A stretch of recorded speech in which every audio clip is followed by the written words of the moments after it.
Hello, hello, hello. It's 9 a.m. on the West Coast in Los Angeles. And hello, and welcome to the Unstoppable You live stream, where we get you unstuck so you can reclaim your power and create those happy, loving relationships that we all truly desire. I'm Amy Shade. I am your host and moderator of this show, and I'm also an emotional strategist coach. And what I do is I get you unstuck so you can move forward in your life. And if you are stuck in your business and you want to increase your reach and you feel like this is a great platform for you, me and my team would love to produce your next event. So today is day 2 of the Unstoppable You, and yesterday was awesome. Tomorrow you'll get the replay in your inbox if you missed it. It was so fun. We shared our own personal mantras that we have for ourselves. Christelle Biga gave us ways to really question the beliefs that are keeping you stuck. Macy spoke into dating and relationships and really the importance of play. So good. And of course, Nora was awesome. She led us all in a mantra that really was for our own healing, so we can move forward, forgive others, and so we can find love again in our life, and really, I don't know, let go of things that no longer serve us. If you missed it, watch the replay. So you out there, you give us a shout out. Where are you at this moment? I'm in Los Angeles, California. It is nice and sunny. Another sunny day. Imagine that in California. But so yesterday, it was interesting because we were talking about blocks and obstacles and how and the stories that keep us stuck and how versed we are in this language. I have blocks around this. I have obstacles around that. And how creating a vision is really a way to really open up your possibilities for your life. When you are stuck and you feel like, there's something in front of you, creating something bigger than yourself and giving yourself a bigger purpose is really such a beautiful and exciting way to really move forward in your life and business. For example, this live that you're on today and that I am doing today with these beautiful experts, this live is the result of creating a vision that was bigger than me at the time. All right. And my declaration and creating the whys behind it, like why I want to have this vision, what's important to me, is the reason why this is the 9th consecutive month of the Unstoppable You. And I get the opportunity, I want to say this, I get the opportunity because I created that vision. Was it scary? Yes, but I still created it. Because I created that vision, I get the opportunity to meet all types of beautiful women, really learn from them yesterday. As if you watched yesterday, I learned a lot from Emma. She was amazing. We are really here and we do what we do because we love to serve and we really want to make an impact in this world because, we don't want you to quit your dreams. We don't want you to quit yourself or your aspirations. And we want you to have everything that you truly desire for your life. But we often get off track, right? And that's why the vision must be bigger than us so we get the opportunity to really learn and grow. Listen, I know what it feels like to hit that wall. I know what it feels like to stumble. I really stumbled after the death of my fiance. It happened so quickly. And I was left there standing alone, like many of us, and looking around and going, what is next, right? And through that process, I really learned how to love myself, how to get my confidence, how to create that vision that was bigger than me, because at that time, I was not the person I am in front of you today. That is for sure. So I created systems to manage my emotions so I could build a new business and create a new life. And And, this is awesome because I get to be here with these beautiful speakers. I get to be here with you. But I want you to know that one of the reasons why I created this event was to let you know that you are not alone. We've all hit the wall. All of our speakers on the panel have hit the wall over and over, some of us. But there's a way out, and all of us have the ability to be resourceful. We have the ability to take committed action. We have the ability to even take charge of our lives when we are even uncertain. And for most of us, that really starts with a vision that you believe in. So all of us on this panel today, the whole day, I want to tell you, we believe in you. And I also want to tell you, thank you for all your questions. I'm going to try to get through them all today. We went through some great ones yesterday, and I'm excited to bring these other questions to these other speakers because I tried to fit your questions to each individual speaker so you get the most value out of that. So blow up the chat box. Tell us where you're at this moment, and also let's keep the energy high. Type in the yeses. Let us know if something resonates with you. Ask us questions because that's what we're here. As I said, the vision behind this live is to get your questions answered in real time. So if you don't ask the question, we can't answer it. So ask your questions. Also, don't forget to subscribe to my YouTube channel so you won't miss another live ever again. And with that, I'm going to introduce you to your experts for the first 2 hours. And here they are. I'm going to change this up here. Hello. All right, so we have Diane LaFoon. She is a health and wellness coach with the emphasis on choosing joy and how important joy is in your life. She's traveled nationally and internationally as a trainer and a mentor. If you go to her website, she's badass. She's just, I was like, woo, I'm going to have her on my live. And Layla Khan, she's an author, speaker, and a course creator. She is a self-mastery author. So she helps soul-driven female entrepreneurs to manifest from a place of alignment. Layla has been on the show this is your third time. I love her because I love her energy and her soul purpose, and so which is great. And Charlotte E. Terrell, she is a transformational coach, speaker, and author. She's worked as a clinical therapist, a trainer, educator, and she also really wants to ask you, what's the big deal about a little compassion, right? Compassion goes a long way. So hello, Jacqueline, New York, New York. Nice. I'm glad to have you, Jacqueline. So what we're going to do is we're going to start with Diane today. And if you can unmute yourself, Diane, that would be awesome.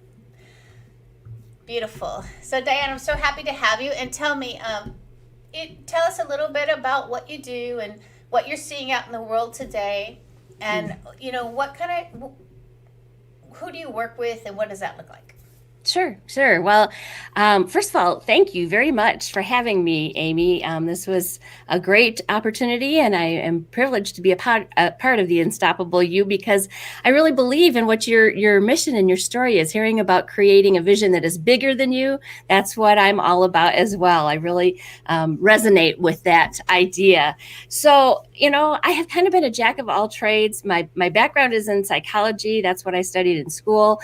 But I have been everything from someone who's developed a student leadership program down in Miami, Florida, to someone who I helped my brother and his wife set up an organization that is for married couples and their events. And here I am, a single girl. So I've kind of done the gamut and worked with a lot of different relationships in a lot of different ways. And then I'm also an essential oil enthusiast. So I got about 12 years ago into learning more about being healthy in every area of our life, body, mind, spirit, just being healthy and balanced in everything that we do. And that essential oil thing kind of started that journey. So the people that I work with, it's kind of evolved because of the whole COVID thing. As I said, I was a jack of all trades and I had my fingers in a lot of things. But when COVID came along, I had to really make a pivot, a shift. And so I shifted to focusing intently on this idea of joy, because didn't everybody need joy when we were going through all the lockdowns, and we still are in the lockdowns here in Michigan, and all the different things, being separated, being not able to gather together, that kind of thing. And so a quote that has resonated with me through my entire life is from a man named Henry Nouwen. And he said, joy is not something that simply happens to us. We have to choose joy and keep choosing joy every single day. And so when I talk to people, when I coach people, work with them, I help them realize that the best way to choose joy is when you're healthy and balanced physically, emotionally, and spiritually. And so that's basically where I'm coming from with folks. Mm-hmm. Yeah, I know COVID really kind of for us in this industry really brought us to the top. Like for me, I was like, oh, COVID's here, I got to show up. Like, what can I do, right? So Exactly. many of us chose that route. When in fact, COVID really changed my business into where I was like, here I am. But I know I know that you want to also speak on like ways to beat stress, because I know many of us are going through stressful times right now, and how to choose joy when you're not that joyful. Right. Well, the first thing you've got to do is take care of yourself physically. And I believe that God designed us to be active and fit and live, healthy, abundant lives. And so you've got to take a look at what you're doing to your body and for your body in order to feel good. Because if you don't feel good, you're not going to have much opportunity to choose joy. It's just a basic premise. And so I believe in getting good sleep. I believe in hydration, healthy hydration, proper nutrition. There's a lot of different theories out there, but my theory is don't count calories, count chemicals. Because when we feed our bodies things that aren't meant to go into our bodies, they don't work properly. It's just something that is truth, so you've got to give your body what it needs. You give a healthy digestive system is very important. So you have to learn about those things. And that's something else that I'm going to talk about a little later on, is learning more and more every day. Things like digestive enzymes are important. Things about eating from the perimeter of the grocery store rather than eating the boxed and the canned and the pre-made foods. And so there's different things that you can do to get healthy and avoid disease and get your immune system where it needs to be. I've been surprised through all of this that the focus from, the higher ups and the leaders and the science has all been on covering things up and staying apart, rather than focusing on, hey, sunshine, good rest, proper hydration, vitamin C, vitamin D, all these different things, eat fruits and vegetables, all these different ways that we could be proactive in staying healthy through a pandemic. And it's just been a surprise to me that hasn't happened. So that first effective way to beat stress and boost your joy is to learn how to take care of your body properly.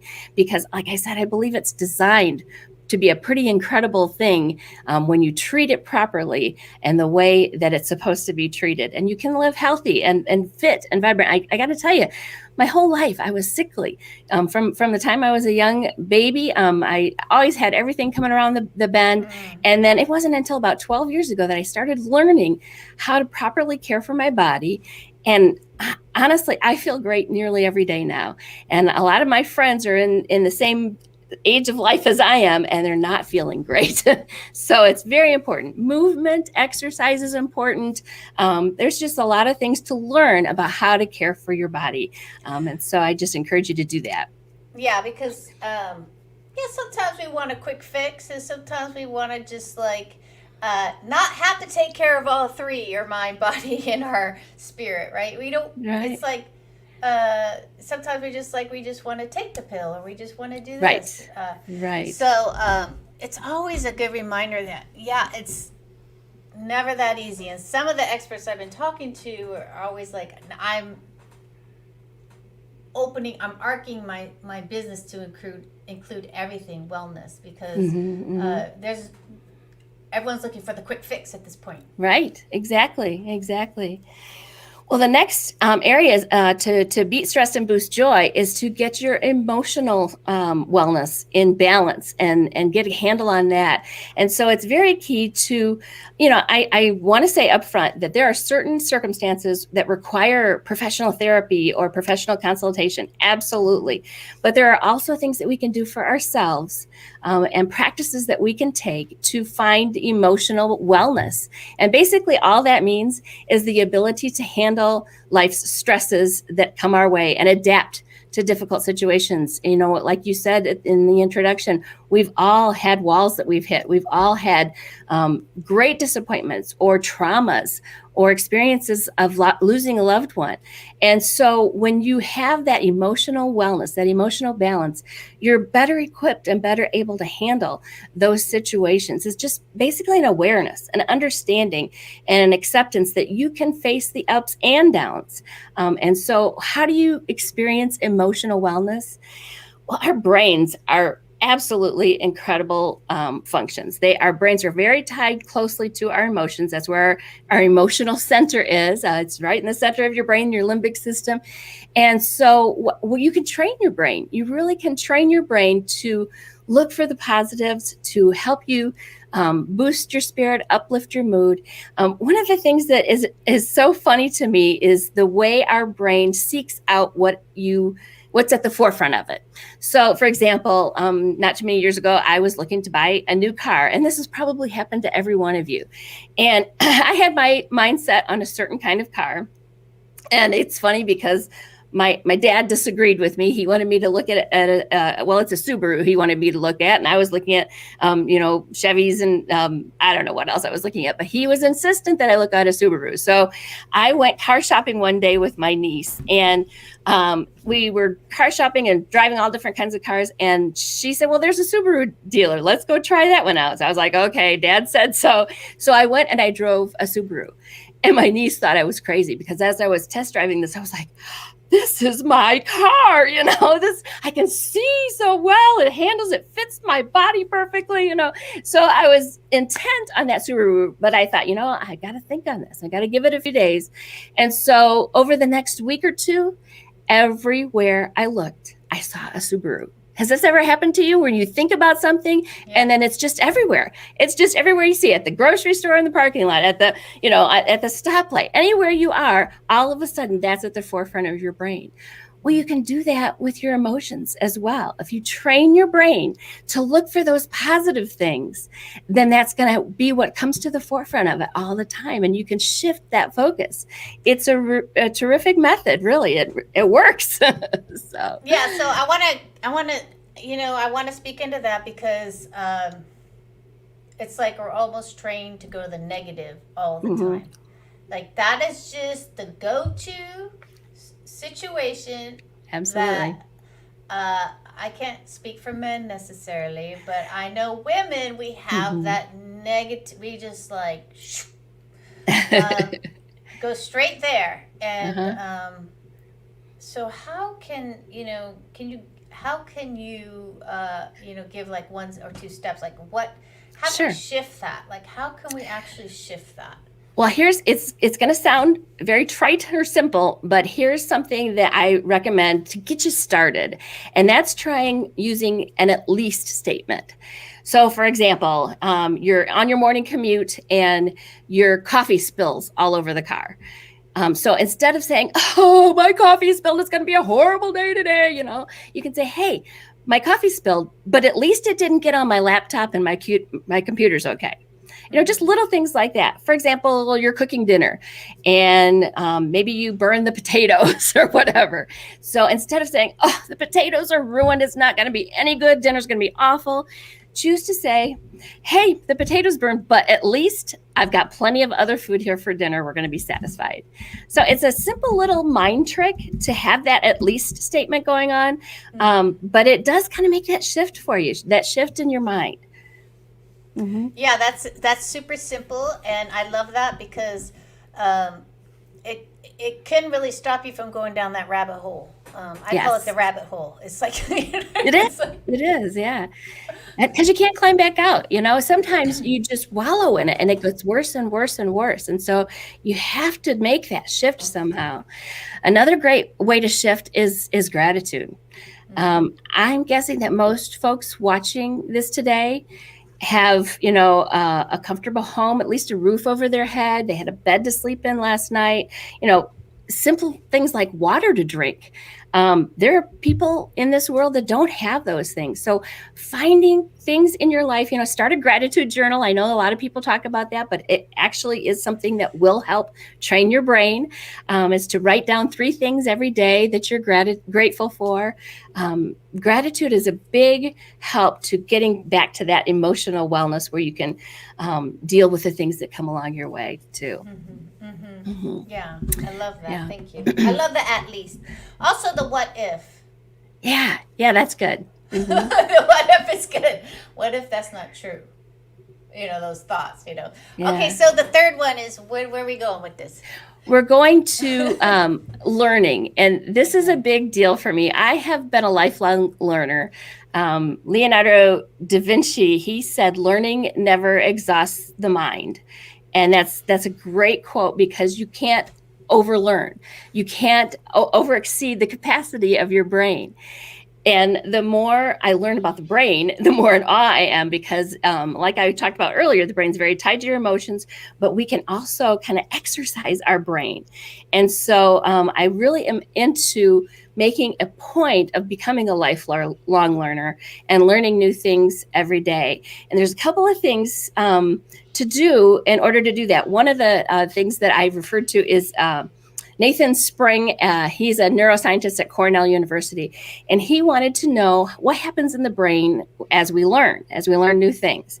And so he did a study using MRIs to find out what happened. Well, when people were doing something that was mundane to them or something that they were used to doing every day, your brain just kind of sits on coast, on, you can daydream, you can just live life like that. But when they're learning new things, he found the MRI just started lighting up. Your neurons just started sparking and firing, and it woke up to build new neural pathways and connections in your brain. And it kind of gets rid of the old ones too, the negative ones, the experiences that you may want to be rid of. And so learning new things is so important. In fact, when we learn new things and we spark those new areas and the MRI, started lighting up, he found that is the pay attention part of our brain. And so it helps us to better pay attention to what's going on in our world so that we can be, physically, emotionally, and spiritually healthy as well. So a couple of things that you can do to learn new things. One of the things I saw a study that said, if you drive the same route to work or to drop off the kids or whatever you're doing each day, if you are going the same way, if you're taking the same directions, if you're doing the same thing as far as what you're taking in it and what you're having for breakfast, what your cup is, then you're kind of getting into that mundane again until that daydream, let my brain go to sleep, it's on autopilot thing. So change it up. Instead of going straight this way, go for a little drive around, take a different mug now and then, maybe change it up and do tea instead of coffee. So just changing things slightly in our routine moments can help light up that pay attention part of our brain as well. And then, just commit to learning new things, whether it's 10 minutes a day or, an hour a day. There was somebody that said, I believe, that it takes 10,000 hours to learn something new. And I don't believe that's true. I think it takes 10,000 hours to become an expert at something very particular, like an athlete or a scientist or, a professional of some sort. but I don't think it takes that much time to learn new things each day. Whether it's, my niece, she's big into using this Duolingo app to learn new languages, which is fantastic. Even reading books that are on topics that maybe, you're not familiar with, listening to podcasts, TED Talks. There's so many things you can do to learn new things every day. And I just would encourage that. Yeah, I love all that. And when because I interviewed Dr. Michael Mercenich, and he's like this big neuroplastic scientist, and he has said that when you learn, the state of your emotions is important when you learn. So and I teach dance, right? So I always tell my dancers, if you're going to learn in negativity and being critical of yourself, your brain is going to be like, I don't want to do this anymore. Right. But right. if you learn in like opening up your joy and enjoying it, your brain wants to do that more. It's like wants to go there more. So I think it's important to really emphasize that, because unfortunately, I just want to say that, we do try new things and all we do is criticize ourselves. And this is what I see when people take dance class. They haven't taken dance in a long time, and they come back to class, they quit right away because they feel bad about that experience. So can you speak into that situation? Because I know that we do that. I know that we want to do something new, and then we get in there and all we do is criticize ourselves. Right. Well, I would just say soldier on, because even if you commit to just a small amount of time each day, and maybe even things that aren't as hard, difficult, I guess, as learning to dance. To me, that would be a very difficult thing to do. I'm not a very coordinated person, but maybe something simpler. Look for simpler things that you can learn. Learn things that maybe, like even gardening or a new recipe, or learning a new just a simple mind game that's on your device or whatever. You can find some simple things to learn, because I'll tell you, as you continue to learn new things, no matter how big or how small they are, you are going to be better at learning in the long run, and you're going to develop that muscle of learning, and it will rewire your brain. There are a couple of things that you need to know about the benefits of actually learning new things, no matter how small or how large. One is that learning actually helps you adapt to new situations. So if you're learning new things at home, then maybe you go to the dance studio and you can adapt better, because your brain is used to that, learning new things and new ideas, and you know that you can do it then. And that's the other thing. Just tell yourself you can do it. If you keep that pay attention area of your brain active, then you're going to find more and new challenges along the way. The other thing, learning actually deepens our character. It makes us more interesting. And so people are going to be more likely to want to socialize with us and talk to us. And that boosts your self-esteem. That gives you that more confidence. And then that also will help you to learn the bigger and more challenging things. Learning exposes us to new ideas. And so, we might be better able to make decisions and take on tasks that we wouldn't have before. And then finally, learning gives us a sense of accomplishment. I talked about this in my Joy Tip of the Week a couple of weeks ago. I do a live every Tuesday at noon on my Facebook page. It's called the Joy Tip of the Week, and I talk about these kinds of things. And I talked about how I had this great sense of accomplishment because our smoke detector in our house had gone bad. It didn't work anymore, and I needed to install a new smoke detector. And I decided I was going to do it myself. And so I practiced a little bit of the measuring and the, finding out where to put the little MOLLE anchors in and getting the drill out and all that kind of stuff. And I just felt so accomplished that I could hang that smoke detector and didn't need to call a handyman, did it myself. And so just little things like that will give you that sense of accomplishment. Again, boost that self-esteem so that you can go on to learn even more challenging and more difficult things. Does that answer your question, Amy? Yes, I love all of it, because we at the Unstoppable are about making small incremental change. Absolutely. That's what we always speak on, because sometimes we think we get so overwhelmed, and that's where the failure happens, this idea of we can't do it, or it's too hard, or we're not good enough, or whatever comes up for it. whatever story you tell yourself about why Sure, something's happening. sure. So I love these simple, really also fun and inviting. Hmm. Like, how does joy and fun go together? Great. Yeah. I Well, want to know. yeah, yeah. Well, when you're joyful, when you're choosing joy, yeah, you're absolutely going to have more fun. I think that choosing joy is going to allow you, like for example, because I choose joy, I know that I need to experience movement, and so yeah, I sit at my desk a lot. I'll give you that because obviously this is all done virtually or doing a lot online, and so what I have done for myself, I've created myself a dance break playlist. Now, Amy, you're not going to see me dance. You're not ever going to see me dance. But I know that movement is important. And so I created this fun dance playlist to give myself that movement. And that in turn gets those endorphins going and brings me joy.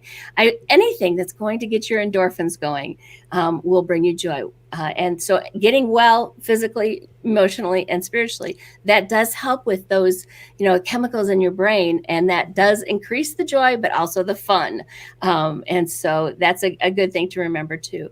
And the other thing I would really encourage everyone is when you're doing these practices, the best way to kind of cement it in there is to share about it with somebody. Tell somebody, hey, guess what? I installed a smoke detector this weekend, believe it or not, whether it's around the dinner table with your family or just, online, or I know right now it's hard to get together and gather as a community, but sharing about what you're going through, the experiences that you're finding, you're, shifting in your mindset, you're getting your body well. When you share about what you're going through with other people, you'll be surprised how encouraging and cheering they are for you. And that, again, is going to give you fun, lift you up, and help you to experience joy as well. Mm-hmm. Yeah, and I love that because I think we don't celebrate our wins. Exactly. We it's good to celebrate your wins. It's good to celebrate the new things that you tried, the new book that you read. Mm-hmm. I mean, Mm-hmm. it's a celebration is, I don't know what happened to it. Right. Yes. It's like, what happened to it? Can Yeah. we really just get into like celebrating who we are? Well, and gratitude can be a part of that too. Gratitude's a big one for me because when you're grateful for the little things, that's kind of like a little celebration of a small success in your life. Whether it's, I don't know, something that you've accomplished, or hey, today was a good day. I'm thankful for that. Or, a spring here in Michigan is gorgeous. I am thankful every day for the spring that we're enjoying as we're seeing everything green up and the buds grow. So when you're grateful, that's not my success exactly, but I can feel the success of the world and nature and that kind of thing. And that helps me in turn look for more successes. Like I said, that's at the forefront of your mind. Whatever your focus is on, you're going to look for more of that. So when you're looking for successes as well and celebrating those in big or small ways, you're going to find more successes too. Yeah, and I'm gonna tell you because I have a couple of coaches, and they always, what are you celebrating? What's your win this week? I'm always like, okay, I gotta like. Yeah, that's great. I love that. I'm gonna write that one down. Yeah. Tell me your wins before we go into all the other stuff. Yeah. Tell me what you feel good about. Tell me your wins. And it took me a little bit to really share in the Facebook group your wins. That was like. But now I'm like, okay, let's do that. You just start, like acknowledging your wins each week and not hiding or hesitating about those. Exactly. Right. And the small ones will lead to bigger ones along the way. Mm-hmm. Yes. Mm-hmm. Yeah. So, and with that, I know that you have a free gift for our audience. Yes. So, can you speak into that? It's a change your mood, experience joy, just because some people. Right. It's 3 simple tricks to change your mood in just a few minutes to experience more joy. So it's really just a practical little guide, and they are, just secrets to making every day a little bit brighter. I really recommend that you incorporate these 3 tricks into your daily life, because I think as you do, that's going to make that shift in your mood. And there are some aspects of the tricks that you can do to change your mood, like right now. If you're having a bad day, okay, let me do this, and this trick will help me change my mood right this minute.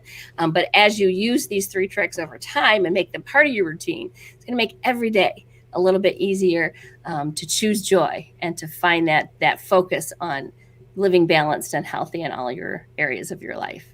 Mm-hmm. Yeah, I love that, because we do have the capability to like switch it in a moment. We do. How our day is going to go. As I said, unless we're in a different situation that's like, and that if we're just going through, like we're waking up in a bad mood, or, we could definitely change that and switch that. So I'm excited to download that. So I have those tools in my back pocket. Sure. I have my other tools, but I need more tools all the time. Yes. Well, it's never filled, huh? Yeah. All right, Diane. Well, thank you, and we're going to. I'm going to introduce Layla. If you can mute yourself, and let me see here. I have Christy says, "Greeting, Miss Terrell." So your people are coming on. Say hello. So Layla, why don't you introduce yourself? Hello. Tell us, about what you do and who you serve, and what you're seeing out there. I see you everywhere. Oops. I see you everywhere at this point. I like Instagram. There's Layla. I am all over the place. I love that. Hey everyone. Yeah, exactly. It's that commitment for sure. It's awesome to be back, and I just want to say, Diane, your energy is amazing, and I so loved what you just shared. Like, seriously, it's so beautiful to hear. Yeah. So I work with women, and I help women to really tap into her true potential, into her deepest potential, and to awaken that, to activate it, and to show up in her life and in her business from this deep place, rather than kind of following the crowd or doing what everybody else is doing and so on. And I work with women to help them really empower herself and find her voice and be visible, be out there and face the fears, and face the stories, those stories that just niggle in our mind, holding us back. So it's been an amazing journey so far for the past 8 years or so. It's just been growing and growing. So I'm all over social media, always showing up, committed, 100% committed to my purpose. And I love that you said that. Well, that's what happens when you are committed. People notice it. We notice what it looks like. I mean, I'm not very committed to Instagram, but I am committed to this show, right? It's like people see it. Yeah. And I love that you kind of spoke, I heard a little bit of it, but that, doing what really aligns with you. Yeah. And can you speak into that? Because in some places I'm like, that doesn't align with me, and I don't feel guilty about it. Exactly.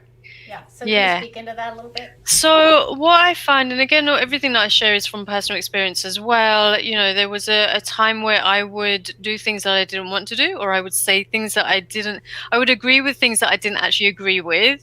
And, you go along with it and you get to the point where you're kind of repressing your true authentic voice, or you're suppressing your own emotions, and that leads to stories in the mind which aren't helpful. And it's really important to come into that place of alignment of, who are you? What do you believe? And how do you really want to speak? How do you really want to show who you are and share that with your little world and the greater world as well, the bigger world? Because a lot of women do tend to hold themselves back and feel that they have to hide themselves, because for many different reasons, but maybe safety, maybe not feeling safe out there in the world, maybe stories and patterns and conditioning from family or caretakers, society, gender expectations, there's so much, right? There's so much. Right.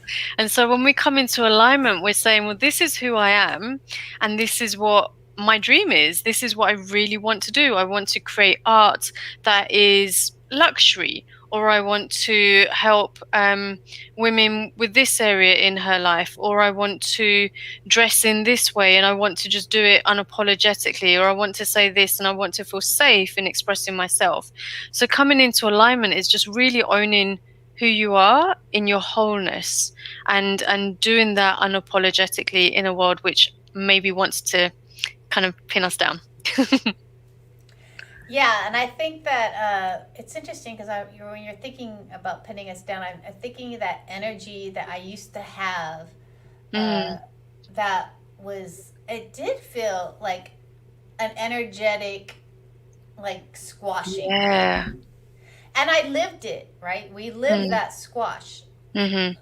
So have you? It's Yes. it's really hard. It's really hard with that because you get to the point where you get to the point where you have to break free, because when we've kept things inside and we've not expressed ourselves, even if it's just us expressing our joy, if we get worried about sharing that, like, oh my gosh, what if I laugh really loud and people don't like it, or what if I say this and it's taken the wrong way?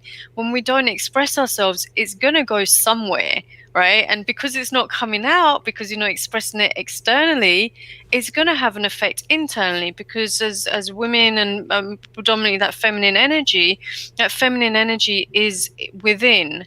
It kind of turns on itself. The feminine energy heals and nurtures and loves within herself.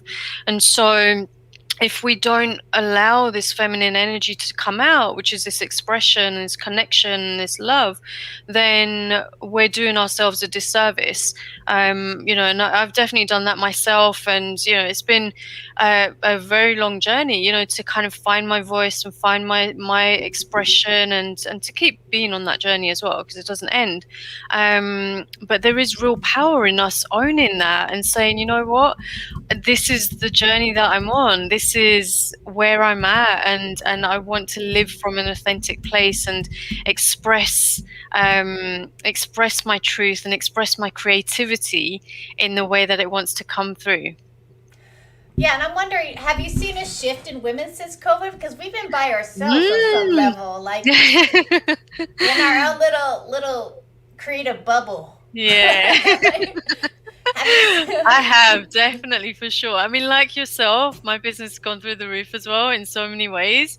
In particular with my audience, it's like next level, and it just felt like, okay, this is divine timing. Like, we were set up, from our life experiences to be here at this point in time, isn't it? Exactly, to be here at this point in time, to be the leaders for those who need us to show them the way, just like we had leaders showing us the way. So it definitely felt, I noticed such a change. And what I'm noticing is that it's the feminine energy which is really leading. Right? It's that energy of that, like I said, the connection, the love, the compassion, the desire for healing, the desire to go deep, and to not be shunned, and to not be to be, not be told you can't speak out. Like, what I'm really finding, especially with my audience, is like the women and the men as well, they're wanting to really connect and speak from their heart. They want to be out there, and they want to design, say, for example, their businesses from a soul-led place. They don't want to follow the crowds. They want to find their way, and I think that's really powerful, and it's super exciting as well. Really exciting. Yeah, I think that many of us are like, do we want to go back to that old paradigm? Yeah, exactly. And I think many of us are saying, no, I don't. No way. And I think something else. Yeah, and I think a lot of women are driving this forward as well. And because we know what the effects are. We've lived through patriarchal kind of systems and ideologies and ideas, and like, I know for myself, the things that I've experienced and come through, it's a miracle that I'm alive. And there's been a lot of fighting, a lot of fighting as in allow me to be who I am, how God created me, how the divine created me, and whatever this limiting belief or these stories are, I'm not buying into them. You can kind of sort them out yourself. So, can I bring in a question from the audience? Of course you can. All right, and I know you know how to do this. They asked, I'd love to receive more support with surrendering and trusting that the universe will deliver. And I know Layla's like the perfect person to speak into that. Do you know what? This just makes me laugh because literally last night I was listening to a song called Surrender by Natalie, I think it's Natalie Taylor. And it's called Surrender. It's so beautiful. And I've been working with my clients on trust and deeper trust. And even for myself, I love the synchronicities that come up. Even for myself last night, I set an intention to trust fall into the divine, which is, I'm like, oh my God, am I going to do this? And it is that. Trust is about knowing that you're going to be caught, knowing that you're not going to fall. It's about saying, I'm going to take the leap and my wings will appear.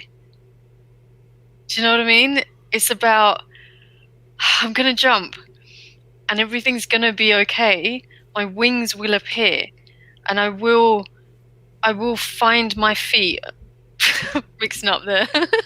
Okay. Mixing it all up. But it is about saying, well, you know what? We're not, when we choose to trust, and we choose to trust ourselves, and we choose to trust the universe, we're saying, I'm willing to go into the unknown, and I know I'm going to be okay. I know I'm going to be okay. I'm not going to be left on my own. I'm not going to be left deserted. Like, the amount of times, the things that have happened in my life, the amount of times I have literally needed to just take a gulp of courage and just do what needed to be done or say what needs to be said. Scared, so scared. You know what I mean? And it's like, I'm going to be okay. God's got me. The divine's got me. My soul has got me. I'm going to be fine. And there's some magic that comes through because in that moment, you always know what to do. You always know what to do. Always. Yeah, as I've discussed with you a couple times, I grew up atheist, so my spirituality came later, so I still have that relationship where I have to surrender and I have to I get better at it. I'm better at this is 20 years in the making or something. I'm slow getting around this, but no judgment. So it's just like really, and actually the leaps I'm taking are much bigger. But can you speak into maybe, how I'm just thinking that I'm sure they do this every day. They take small leaps and they're caught. So can you speak into like just maybe that, owning that on the. This is so good. So one thing to remember, there's 2 points to here, but the one thing to remember is that we don't control anything aside from how we feel. We only control our own kind of energy.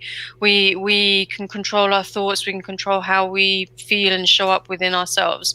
And so when we're surrendering, it's actually about saying, I'm letting go of controlling and just trusting that something else is going to appear to help me. Remind me again, what did you ask? Oh, just the importance of like even going through that's it. Yeah. Got it. Yeah. So the discomfort. So discomfort is really important, right? So we can get complacent if we don't keep ourselves proactive, right? If we're not an active component in our lives, if we are not actively learning, like Diane was saying, if we are not proactively taking risks, then we can very easily become complacent. And when we become complacent, that fear just sets in, and it can become like the fear sets in to the point where it's just laziness, where I'm like, okay, I'm just not going to do anything about this. I'm not going to change anything here. And in order to shift that, it is about making the small changes, doing one thing every day that's going to expand you. So I have you could say it's an affirmation, it's a statement on my whiteboard, and I work with this with my clients as well. It's like weekly challenges will expand you. So I ask all my clients to tell me, how are you challenging yourself this week? What are you going to do? What are 3 things you are going to do to challenge yourself this week? Right, in your business, with your social media, with your work. And I do this for myself as well. And it is incredible, right? Because it's like, for myself, for example, I think it was a post that I put out yesterday. Yeah, yesterday's post that I share, because I share a daily soul message every morning straight after meditation. I channel a message of some sort and I share that. And yesterday's one was quite different because it was very kind of magnetic. Like, it was very, just the language that I used was very, very powerful. And I challenged myself the night before. I was like, I'm going to write using different words that excite me, words that I would use in my own world. And I'm not going to think about what others, whether they'll relate to it or not. And actually, there's been amazing feedback. And it's that, what are the small challenges that will help me to elevate, that will help to expand me, that I can do? It's like facing fear in a safe way. Mm-hmm. Yeah, it's like facing fear in a safe way. Setting yourself up an experience where you're going to be challenged, you're going to be okay, and it's allowing you to just expand, because we're here for that soul expansion. We're here to be our full potential, and that's a journey. That's a trip, you could say. Yeah, I love that, and I know you wanted to also speak into which I love also, because the more you want to speak into like intuition and how to start recognizing it and acknowledging it, and and listening to it, because often we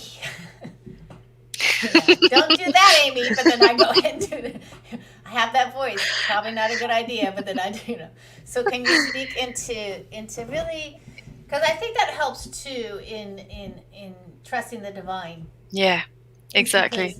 So can you speak into that? Yeah, of course. So one of the reasons why I'm so passionate about intuition and following our inner guidance is because for a long time I was so in my head, I was so in my mind, to the point where I was full of anxiety, depression. I experienced depression for like 33 years, up until 7 or 8 years ago. And that negative self-talk was so debilitating. Growing up, that was not the original, but that was a program in the conditioning that I had when I was younger. And so for my whole life, it's been a journey of like unraveling that and moving away from that, and reprogramming it, recoding it. And so, because my mind, it was just so hard to be so stressed and so anxious and so, in my mind all the time, what my body did is it showed me that there was this wisdom within the body, this inner guidance, this intuition, which felt safer, and it actually felt natural, because it is. And what I found through life experience is that listening to my intuition was the safest bet. Listening to my inner guidance came from a deep, deep place where we don't have to understand where it comes from. We can feel it, right? We just have this knowing. And so tapping into my intuition saved my life. It let me know when I was being cheated on. It let me know when I got a job. It let me know which jobs were for me or weren't for me. It guided me to like the best life experiences, so the best holidays. It moved me away from situations or circumstances that were not right for me. And so when we cultivate this relationship with our inner guidance, our inner voice, our intuition, we can actually move forward with much more ease, because the mind isn't getting in the way. The stories aren't getting in the way. It's just, I'm trusting what is inside, and I'm going to go with that, and I'm going to drop into my soul. I'm going to drop into this part of me that knows that everything is aligned and set up for my success, set up for my wins, and it's safe. And for me, it's safer to trust your intuition than it is in many ways to trust the mind, if we haven't done the work to clear the stories and the conditions that we've had put upon us. So, Layla, what does it feel like to have that? What do you feel when it's like this is right, and then what do you feel when this is not right? Yeah, that's a really good question. So it feels, there's always a sense of peace. Do you know what I mean? Like, there's a real sense of, this is good. This feels good to me. This feels peaceful. There's no fight. There's no inner fight or inner argument or inner war. When your intuition is guiding you to something kind of away from something that's not safe, it will actually feel scarier to let go of that thing. As in, so if there's a situation or a situation that isn't good for you, and your inner guidance is saying walk away, step away, take a step back, go in that direction, if your mind is so caught in the story, it will be harder to listen to that inner guidance. Does that make sense? So, yeah. Because the mind is trying to figure it out, get it done. The mind is like trying to figure stuff out. Exactly. And it's not, the mind isn't there to figure things out, because actually your heart and soul already has it figured out. The mind is there as a creative force. So the mind, really, to go into the kind of soul energetics, your mind is the servant to your heart. The mind is the masculine energy, your heart is that feminine energy, and it's the feminine energy which leads your heart, your soul, your inner guidance, that leads. And so when women in particular, when we can listen to our inner guidance and we follow that, the masculine energy within us wants to be of service, wants to adore the feminine energy, wants to cherish and give to the feminine what she desires. And that's really the purpose of the mind. The mind wants to give you what you want. And what we want, is the true desire that's in our heart and soul. And so when we can connect to our heart and soul, when we can connect to our inner guidance through meditation, through movement, through writing, through actually allowing pleasure and joy to be part of our lives, then we open a gateway. We open a gateway to give the masculine energy some direction. Yeah, because yesterday we had a question on from one of our listeners of why is love so hard? It's not. It's not. It's not. Love is so easy. It's the stories and the attachments and the expectations and all of that we think that makes it hard, and it's not. Love, like it just feels so beautiful for me. I can just feel it within myself. Like, I suppose kind of how far I've come, but that force of love within you is just so beautiful, so easy. It's the stories that get in the way, and the stories are, you could say, like you were saying earlier about the word block, the stories are the kind of block, and it takes a lot of introspection and courage to say, I'm going to maybe work on this story and change this, because I want love. I want to be love. I want to be who I'm here to be. Mm-hmm. And I would say that I think that when you're heart and your soul is in struggle, you know what I mean? It's it might be a time to really look at that situation, because that's not really where maybe you should be at that moment. You know, maybe that's the struggle, is that this is the deal, like this is not aligned. You might not even know how to get aligned, but like I've been in those situations where it's like I know this is not where I'm supposed to be. Like, yeah, it just doesn't feel right, isn't it? Just something just doesn't feel right. But it takes practice, it takes intention, and it takes a desire to actually want to experience life in this way, you know, because like I said, we're conditioned to be certain ways and to act in certain ways, and we have an original blueprint, we have an original beautiful divine template within ourselves, a divine masculine template, divine feminine template. It's already within us. And I honestly do feel that we're moving towards a world where women in particular are saying, it's okay for me to be this way. It's okay for me to honor this part of me.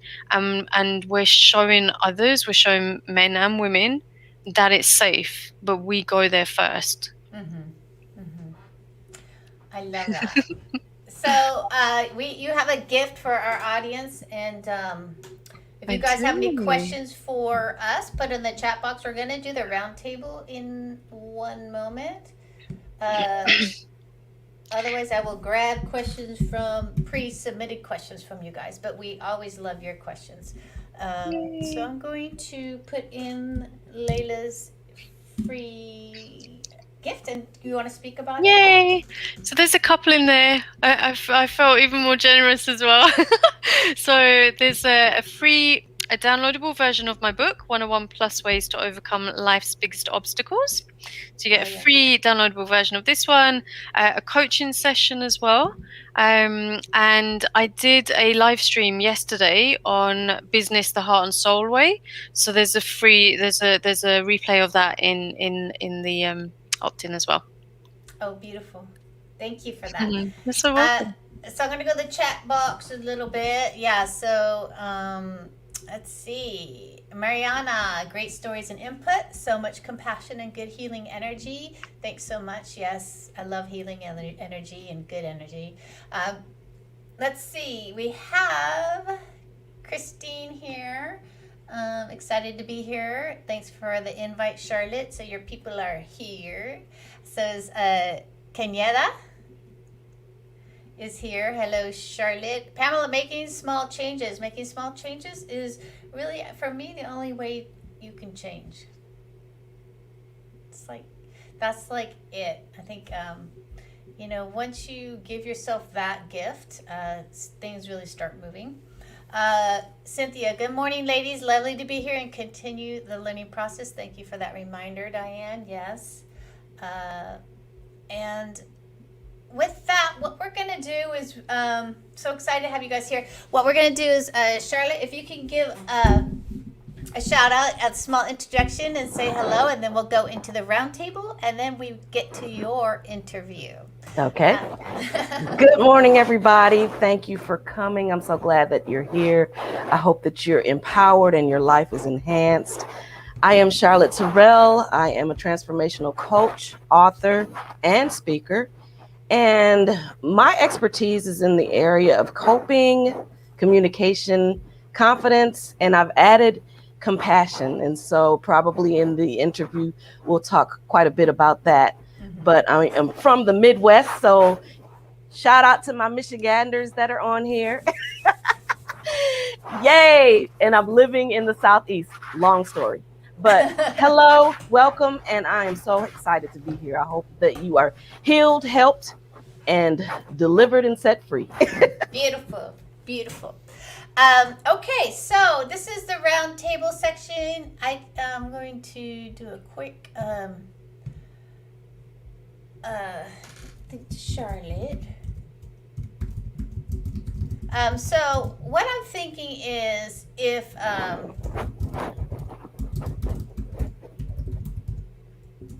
So I'm just gonna say, I think Charlotte, I think your mic is rubbing against that beautiful necklace Oh. of yours.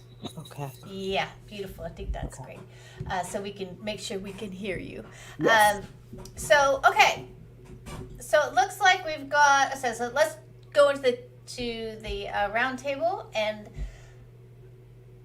let's just talk about because I think all of us have found really ways to be successful in our life, in our business or our relationships, however you want to go. So can you just give go on a round table and like just give your two like little secrets that really move you forward in your life, or it could be practical, it could be spiritual, it could be anything. Who wants to jump in just so that we can give some people some easy tools to really move forward in their life? Who wants to jump in? So I would say definitely having like a badass attitude about yourself. Realize that you are a badass and that you can actually do the thing that you think you can't do, that you can actually do it, the thing that you want to do. And the other one would definitely be like what we were talking about earlier, trust. Just trust in yourself, to do what you are putting yourself out there to do. Great. I'll chime in. Oh, go ahead, Diane. It's kind of hard when you're on here not to know when to go, isn't it? So I would say every single person here has a story to tell. And I think that is a result of your personal experiences.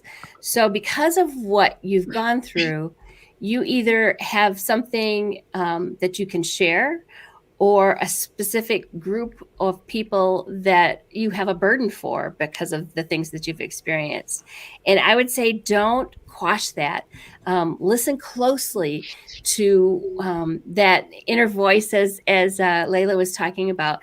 Who is it that you have a burden for, or what story do you have to tell that maybe have helped to somebody else? I think that's a great important thing to look for in your own life, and then offer sort of as an offering to others.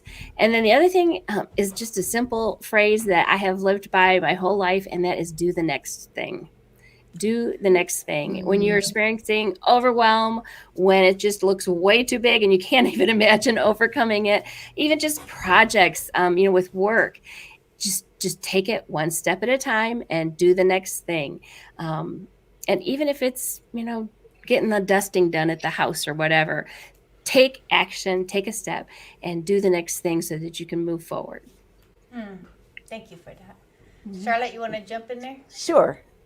Diane touched on it earlier, and actually it's my mantra is to live a life of thanks living. Not Thanksgiving with turkey and dressing and all of that. Thanks living, where you actually are thankful for the big and little things, because it does open you up to opportunities. A closed hand or a closed mouth does not get fed.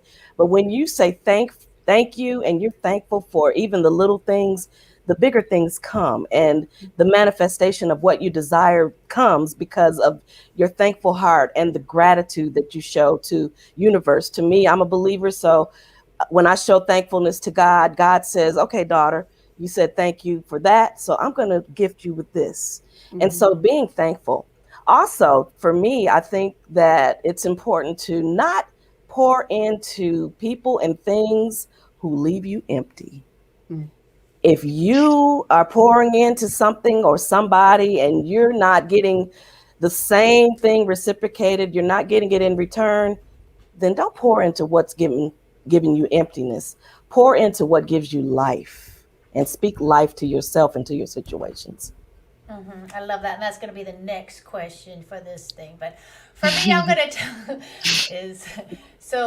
I'm going to speak into really, what really changed my life, and it's so easy, is getting a whiteboard. I have 2 whiteboards, one for my business and one for my mantras, my sayings, and my expectations for myself. And I can't emphasize this enough because I used to just be on the computer and have those things. And I'm such the person promoter that I'm like, what's the next thing? What's the next thing? My whiteboard and my mantras and my schedules. I don't have it up here, but I have my live stream schedules. They keep me out of that energy and into actually starting what I finish what I start. That's on my mantra. I finish what I start. I wake up every morning. It's on my whiteboard. I finish what I start. Okay. I go and I put. When I walk past my live stream thing, I'm like, oh, there's an empty spot, empty spot, empty spot. I have to fill those. So I would say do the whiteboard thing, and also don't go it alone. This is never a good idea to move forward in your life alone. It really allows us to receive and be more caring and giving, and also receive love when you don't go it alone and you invite people into a process with you. And that to me, has been a huge support, because I used to be a lone wolf, and when it's a hard shift, because where a lot of us are, but I'm in my 2 pods a week, and I have my coaches and I have my friends, and I have I don't go alone. And this is part of the reasons why I did the live stream, is because we are here, and I'm not doing this alone. I'm here with my fellow speakers and experts and women, and that's such a huge gift. I love that. And I think I want to speak into Charlotte's thing about how do you handle toxic people? Wait, let's go there, because I think we're surrounded around it. We're surrounded by it here in the States, a lot of us, and also we've been a lot of people are in fear, and they're or there's just the usual toxic people in our life who've always been there. So, and I know a lot of people struggle with that, because often people ask those questions. So how Layla, or whoever wants to jump in, how do you really deal or work with when you get the opportunity to have a toxic person in your life? What steps do you take? What do you do? Well, it is an opportunity, isn't it? It's an opportunity to flex those muscles and be like, okay, I'm not taking any of this. So I've had a lot of toxic people come into my world, and what I've recognized and understood is that it's going to be deep, but it's like, because my light is so strong, I will always, in many ways, attract the opposite. Yeah. And what I've learned is that it's not because they're going to win. It's because I'm going to rise higher. I'm going to rise into my light more. And I'm going to take the lessons and the wisdoms, and I am absolutely not going to let that person or those people or that energy bring me down. In fact, what it does, it clarifies my boundaries even more. It clarifies my standards even more, and it's an opportunity to speak, to express, to really just say, this is not okay. This is not allowed. This is not acceptable. I'm actually very, very. Maybe that came across then, but I'm very careful about who I have in my circle. And I've I attracted some very dangerous people into my world, narcissists, psychopaths, and my life was in danger. And this kind of happened throughout my life.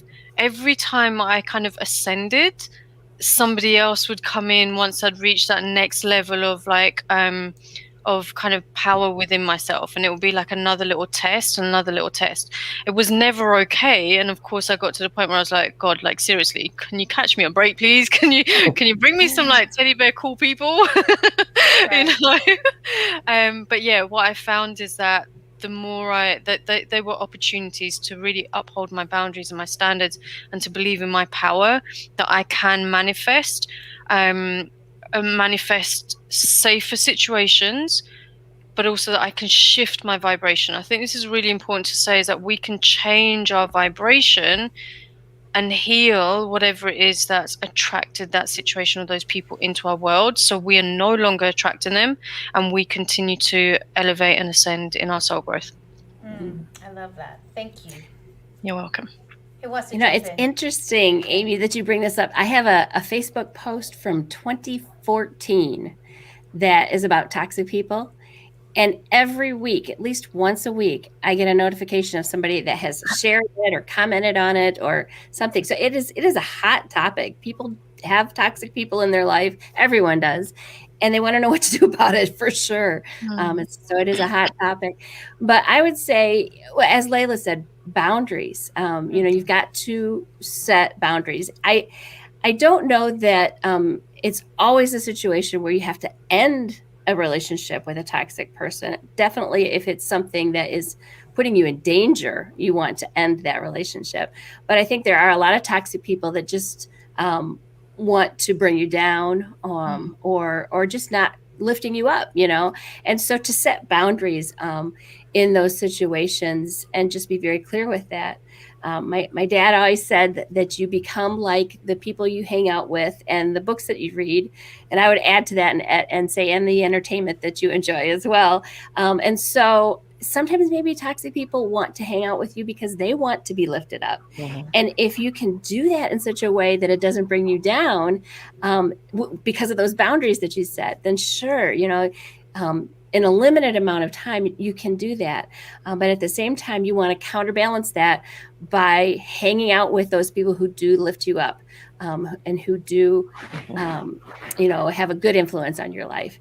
And so when it comes to toxic relationships that you have, if they're not open to your influence on their lives, then you need to minimize their influence on your life as well. Absolutely. Yeah. Absolutely. And I was just thinking, don't drink the Kool-Aid. Yeah. Just because someone is toxic, we all know that hurt people hurt people. Right. So Right. if you're not going to be a conduit of healing for that person, and they're trying to pull you down, as Layla said and Diane touched on, do lift your vibration and make sure that your spirit is strong, and you pray and you make sure that you are able to either cut them off or they'll cut themselves off, because ultimately people will see your light and say, oh, it's too bright, let me go this way. But if it's a situation where you cannot cut it off and you cannot immediately walk away, then you can make sure that you're strong, and you can also make sure that, like I said, don't drink the Kool-Aid. If they are toxic and they are providing you with pain and the emptiness that I spoke of earlier, don't allow that. That's when the boundaries come in. Come here and no further. Okay, I see this is going left. It's time for me to exit, or it's time for me to leave you to your devices. And so you don't have to stay there and be abused. You can walk away, or you can make sure that you don't take it in. I had a supervisor who was causing some irritation, to say the least. And I handled it wrong. I was letting it interrupt my dinner, and my husband was like, look, girl, are you going to eat that chicken, or you going to give it to me? Because you tripping. But I realized at that instant, I don't have to take this in. That conversation is over. I don't have to see her again until tomorrow. And so I need to let that go, leave that where it was, and deal with what is in the right now, and just move on. And the next day is usually going to be resolved anyway, but don't take it with you wherever you go. Leave it where it is. Yeah, and I think that for me, it's also finding something that you can connect on that they do love. So by you shifting into like, how's your family doing, or how's your daughter, or how's that, into shifting into something that they love, if you know them. Like some of us have family members that we don't want to cut off, but we can't connect on the level they want us to connect on. But I can connect on something that they love, So I just go ahead and change. I go straight in there and just go ask that question. Hey, how's your daughter doing? I go in there and I just start asking questions that they care about, and I get myself out of me so they could start rise up and they could start changing their energy. And we have that choice. We have that choice, and to just say, just cut in there, interrupt that sentence, right? When they're like complaining, just go like, Yep. boom, hey, how's this going? Like just cut right in there, and they'll change. They switch so quick because they do want to be. I think you hit it. As we say, they're in pain. Mm-hmm. That's what people don't understand. Angry people who are toxic, they're in a lot of pain. So if you can get them into a higher vibration of what they care about, and that they are important for their beautiful things, not just the negativity. Right. So yeah, thank you ladies for all of that, because I know many of us have we're in new circumstances, whether you are stuck in the house with people, or we are in this new world of really having to manage and decide. I think this is also what we talked about earlier, Layla, also, is like women are deciding they don't want the old way anymore, that they do want love, and they do want something better, and we do want more peace in our life. And I think that's what many of us are feeling right now. Anyone else want to jump in on that? Good. Okay, so Cynthia, I'm going to bring this up because I have you here. So it says, and we can all speak into it. Listening to our intuition is definitely a learned skill. How to actually not just listen to our intuition, but trust it is not wrong, and to stick to our guns with what we're feeling. Yeah. Wow. How do we bring? How do you guys, how do you really stick to your guns when you know that, it could be, you're not sure if it's right or wrong, right? So how do you find that fortitude within yourself to really hold yourself and stick to your guns, if it's right? Who wants to jump in there? I think you've got to know what you value. You've got to know your values. You've got to go through those exercises. I think it's very important to have a personal mission statement. I think when you go through the process of deciding these are the things that are important to me, and these are my values, then when things come up, you can kind of put them through that filter of that mission statement. I've got my mission statement right here so that anytime I'm asked to do anything, I know that my mission is to glorify God by living a healthy lifestyle, always learning new things, and giving generously. And so anytime something comes my way, if it doesn't fit in the filter of that, then that's a no. Just makes things easier to say yes or no when you have a firm handle on what is of value and of a priority for you in your life. I agree with that totally. Anyone else? Layla, you want to jump in? Yeah, I suppose just to add that, we can often, the idea of right or wrong comes from the mind. And so, your intuition, your inner guidance is through your body, it's through your inner wisdom. It's felt. I mean, it's in the question there, to stick to our guns with what we're feeling. So when you know how you feel and you know what your inner guidance is or what your intuition is, you're hearing it come through, write it down on a piece of paper, write it down or speak it out aloud and acknowledge that you can hear something from within that's like, okay, that's the direction to go in, or that's the thing to say, or that's the thing not to say, or whatever it might be. And don't talk yourself out of it. And this is it's a great question because it is the practice. When I'm working with women on their businesses and they're like, oh, should I do this or should I do this? And I'm like, don't give your power away to me. What feels right for you? And, I've had one of my best friends called me up earlier about pricing for her new program. And she was like, oh, Layla, I've been stuck in pricing for such a long time. I was like, yeah, we had this conversation about 8 years ago and we're still here. And she was like, oh, do you think I should increase the price of my program? Because one of the things that I do is I help women to up-level her mindset, money mindset. And I was like, what price feels right for you? Even if it's not charm pricing, as in the 9.7 or what 4.7 or whatever it is, what price is coming through you to price this at? And can you get behind it and go with that rather than what do you think? And so this is one of the ways that we give away our power unconsciously without realizing. We ask other people what they think we should do, when it's about turning that mirror back and just saying, what is right for me? What feels right or true for me right now? Mm-hmm. And then you go with that and you follow it all the way through. Right. Mm-hmm. Thank you. Charlotte? Yes, a good rule of thumb is, Layla mentioned it, she hit it nail on the head, is to follow peace. If you have peace and it feels like it's in alignment with what you believe and what you value, then that's what you go with. And don't second guess yourself. Once you make the decision, go with it. And either way, I mean, even if it does happen to be a mistake, it's still something that you can learn from. It's going to be a learning experience. And so don't beat yourself up if you go with another decision or you wind up making a decision that doesn't look like it's supposed to look, because ultimately, I just believe that in our divine plan, everything is all inclusive. Our mistakes, our achievements, our ups and downs, and everything in between is all a part of the divine plan in our development and in the development of the lives that we are to touch. And so just go with it. Don't get caught up on the, oh, what ifs and should I and all of that. Just get caught up on doing.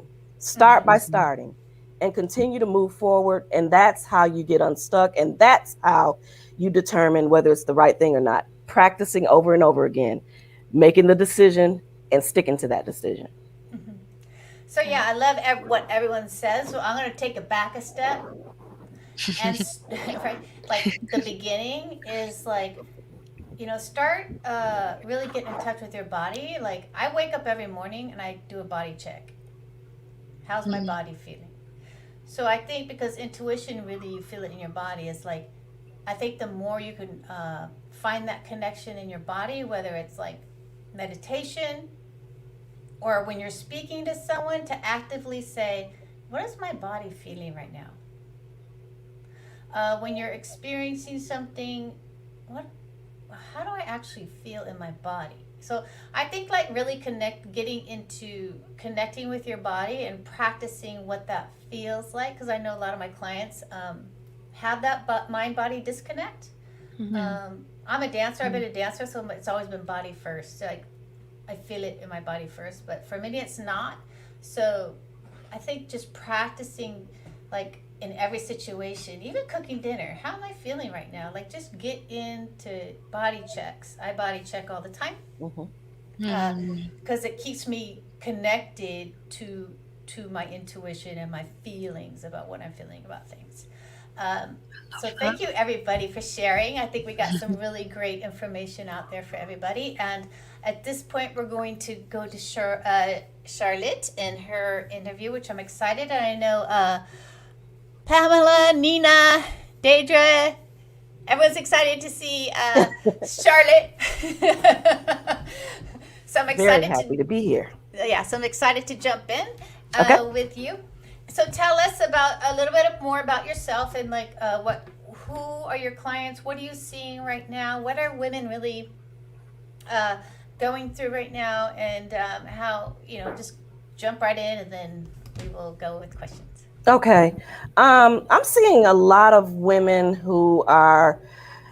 this is the year of the women, and a lot of women are finding their voice, but they're saying, okay, I found my voice, but who do I speak to? How do I use my voice? And so I'm finding that a lot of women are trying to figure out what their platform is and how to best be their best selves and to present to the world and connect with the people that they're supposed to connect with. And so I'm working with women particularly professional women and women entrepreneurs who are either they're jamming in at home and everybody's well and the dog is good and the husband is great or the boyfriend or whatever, but work sucks. I'm not able to connect with my team, or maybe somebody who's a team leader and they have high turnover, so they have that going on, or vice versa. Everything's great at work, but you're coming home to an empty house and you're just trying to figure out, okay, I know that there's got to be a happy medium somewhere. So helping women to find this happy medium and to find the space that is divinely designed for them. I work with these women and a few good men, actually. But just helping them to rediscover their peace, their power, and their happiness. And as I stated earlier, my area of expertise is in coping, communication, and confidence. And I've recently added compassion because, again, without compassion, then none of it has any power. Mm-hmm. Yeah, so let's dive into compassion. Give your definition of it, what it looks like, how to use it, like let's go there.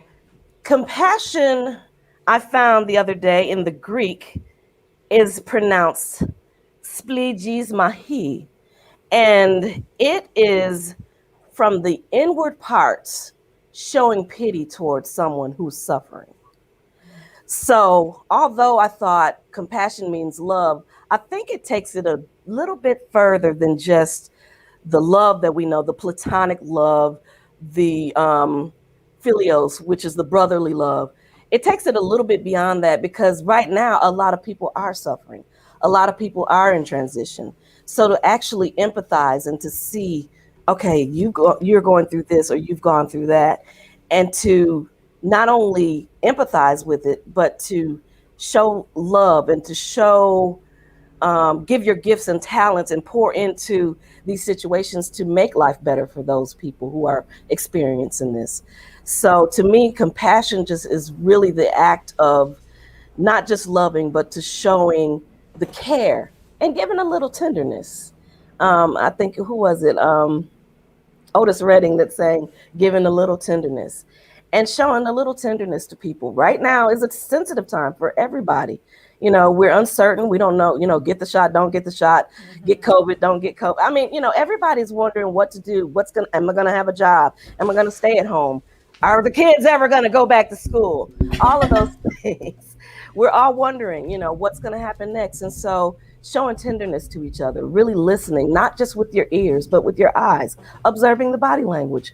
Is this something that is resonating with this person, or am I offending this person? And what do I need to say, or what needs to shift in order for this conversation to be productive for both myself and the people that I'm connecting with?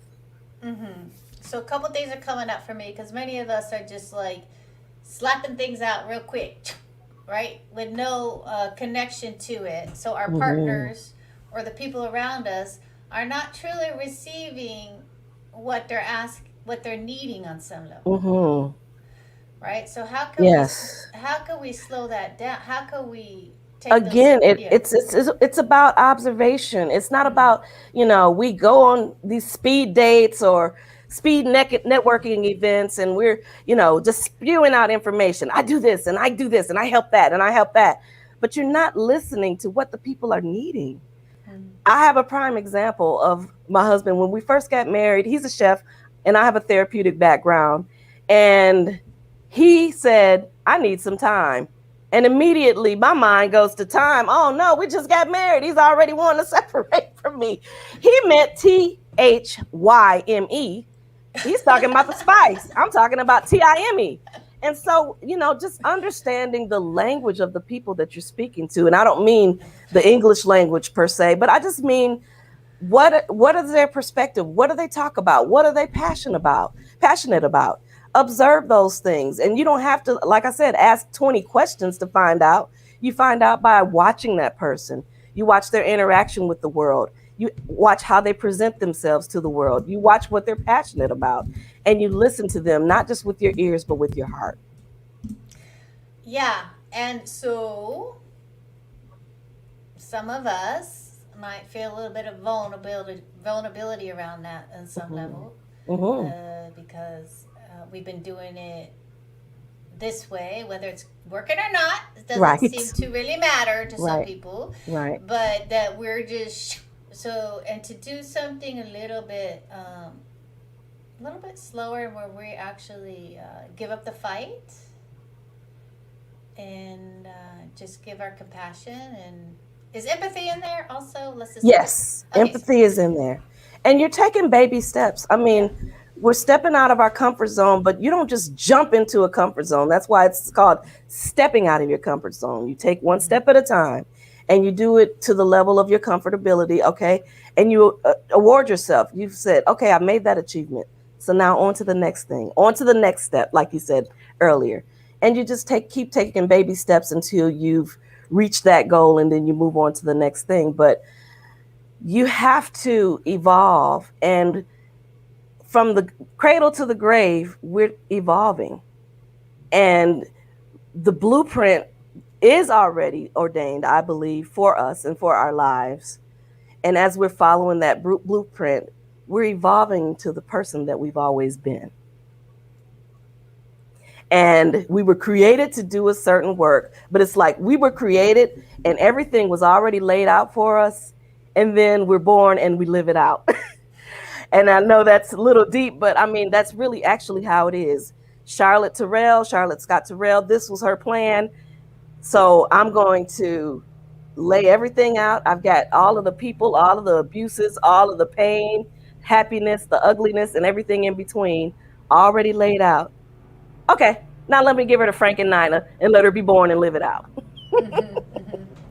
So how do you get there? Because as you say, at work in corporate, like you know, you're irritated with someone where they're you know, they could decide whatever's going to happen next on some level.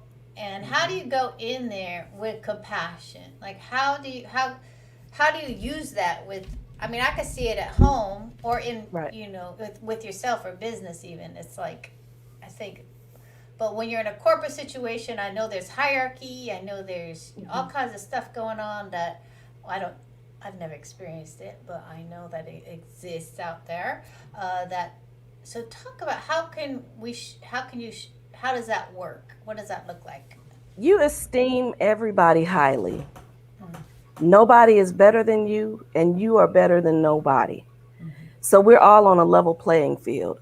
And yes, there is the hierarchy, there is the red tape, there is the bureaucracy, there are those dynamics, the nepotism and all of that. Right. But as you are in a position and you find yourself where it's not feeling good, it's not in alignment with who you are and where you want to go, but I need this paycheck right now.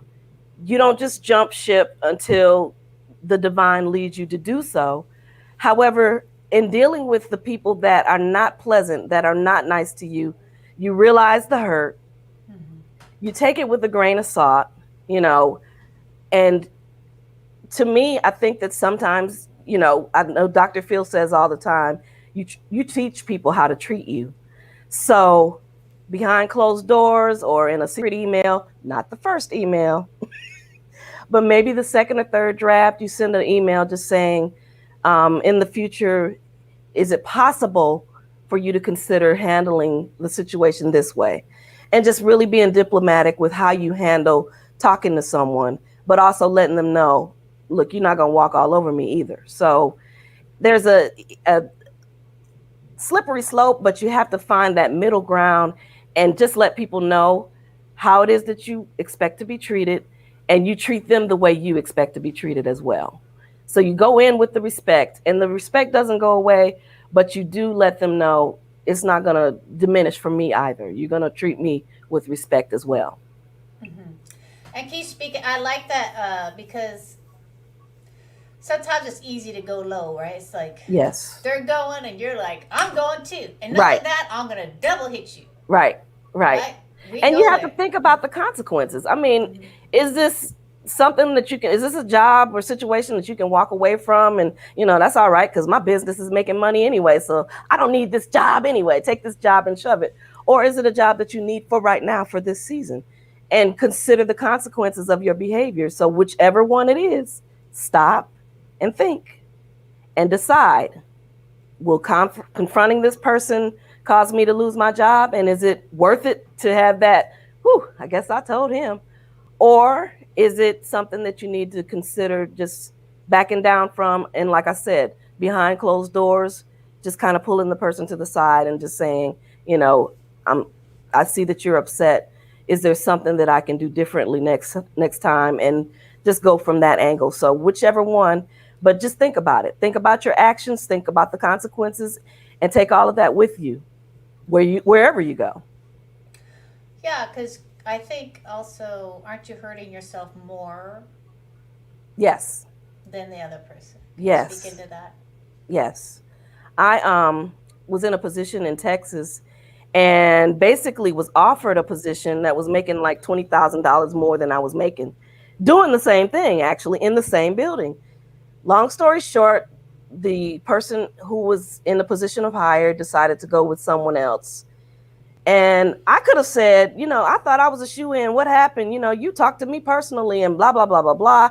I could have stopped serving the students. I could have stopped serving the families and just gone way out in left field. But I decided I would ask, and I did ask, and she gave some, you know, excuses as to why she went that direction.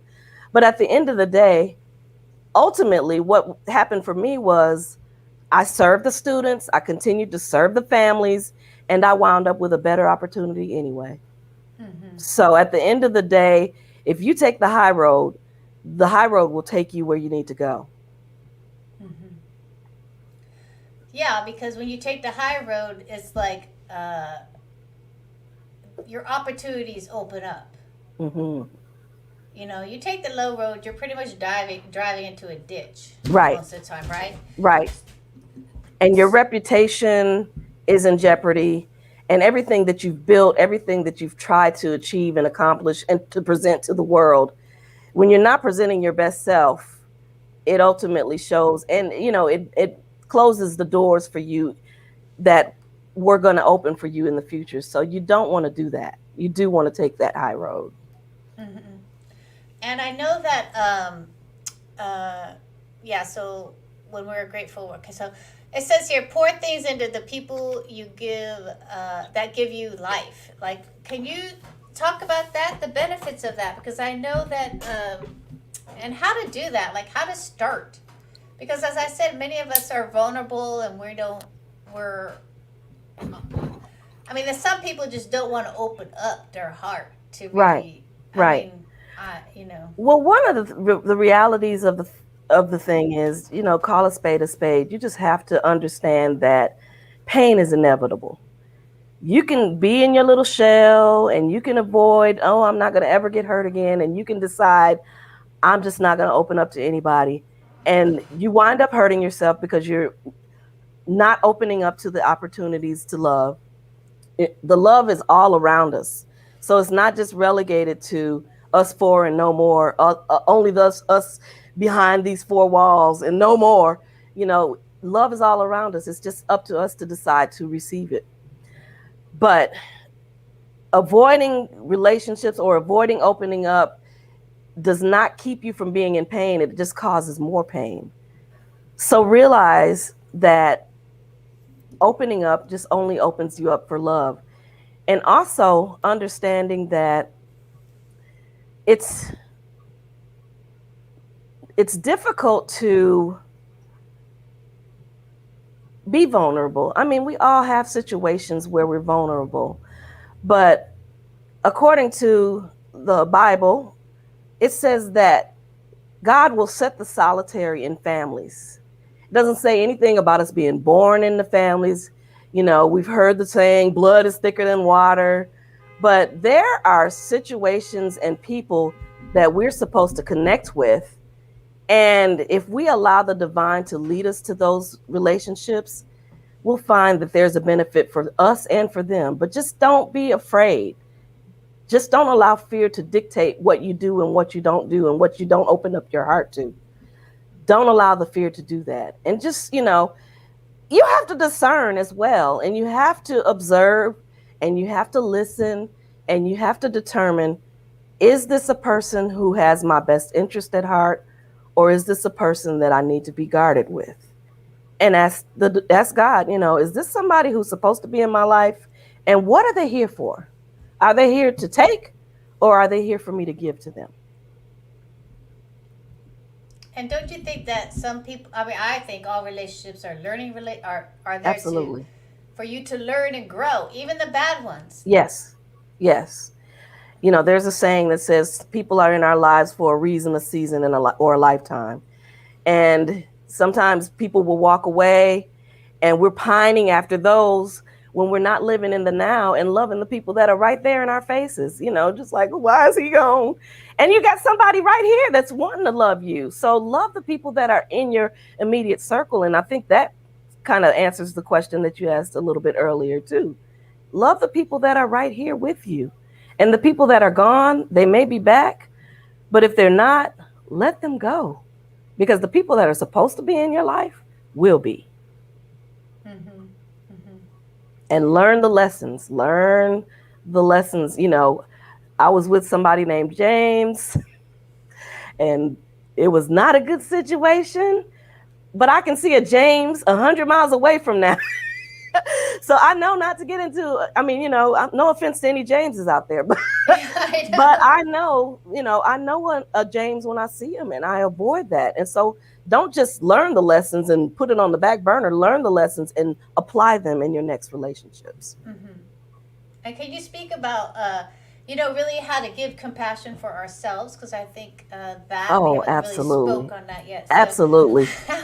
Absolutely. You have to laugh at yourself. It's okay to laugh at yourself. I laugh at myself all the time. We make mistakes. We do things that don't make sense, or we do things that are not in alignment with what we thought we should be doing. But it's okay. It's okay to not be okay.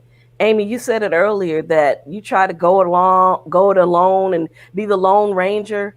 You're not the Lone Ranger. No man is an island. And so it's important to reach out to people that love you and people that support you. And you'll find that the more you show love and compassion towards other people and towards yourself, that love and compassion will come back your way. Be patient in the process. Be patient with yourself. I like to say that it's important to build on your weaknesses, on your strengths. But one of the things I like to also say is build on your weaknesses and understand that weaknesses are not a life sentence. Just because you don't know something today, or just because you made a mistake on something yesterday, does that not mean that will always be. Mm-hmm. So build on your weaknesses. Understand that you didn't always know how to walk. You didn't always know how to talk. But now you do. You didn't always know what you know now about life and who you've become, how to become that person. So take each lesson, take your time, be patient with yourself, be okay with not being okay, but don't stay there. Get the help you need to be okay. And don't let your situations and circumstances define you. Because at the end of the day, stuff happens, life happens, with or without our permission. Yes, and so I have a question here from one of the audience, and I think you'd be a good person to speak into this.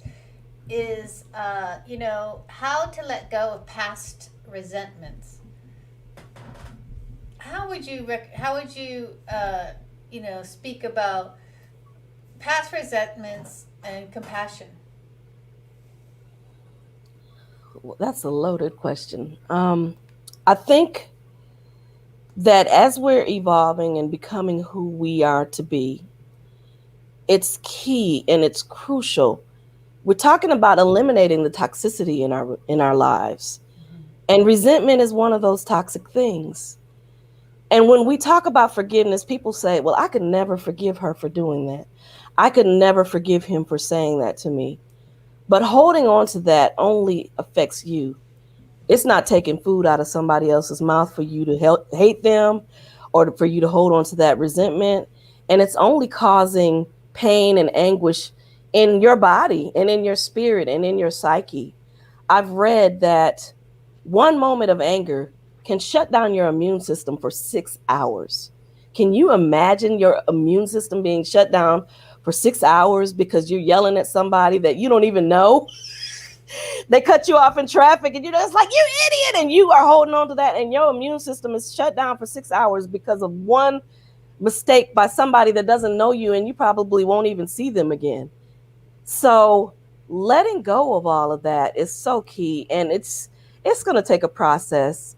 And I have an exercise that I give my clients called the blotting exercise, or I've heard other people refer to it as the emptying exercise, where you empty your head and heart of all these things. But all of these offenses and all of these abuses that have happened to you, in the blotting exercise, you write them down. And as you are able to forgive and to let go of all of the pain and the sting of what happened in that particular circumstance, you blot it out with a black Sharpie or a marker. And once the page is completely black, you burn it and you don't revisit it again. All of those things that you wrote down are in the fire. They're gone. Just let it all go and release it. Because as I stated earlier, a closed mouth does not get fed. And if you're closed and holding on to the resentment, you can't receive the blessings and the miracles that are set for you. Yeah, and I think you hit it on the head. Like, it's really hurting yourself more than them. Right. And at some point, I think that we all have to choose. Right. And, and I'm not saying when you forgive somebody, you're welcome to my life and you're welcome to hurt me again. Mm-hmm. But you forgive them and you let go of that offense, that abuse, and you don't revisit it anymore.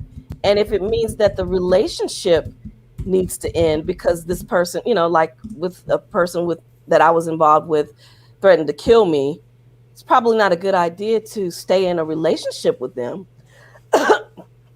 However, I'm not going to hold on to that pain and that anger and that fear, because that's giving them power that belongs to me and my mission.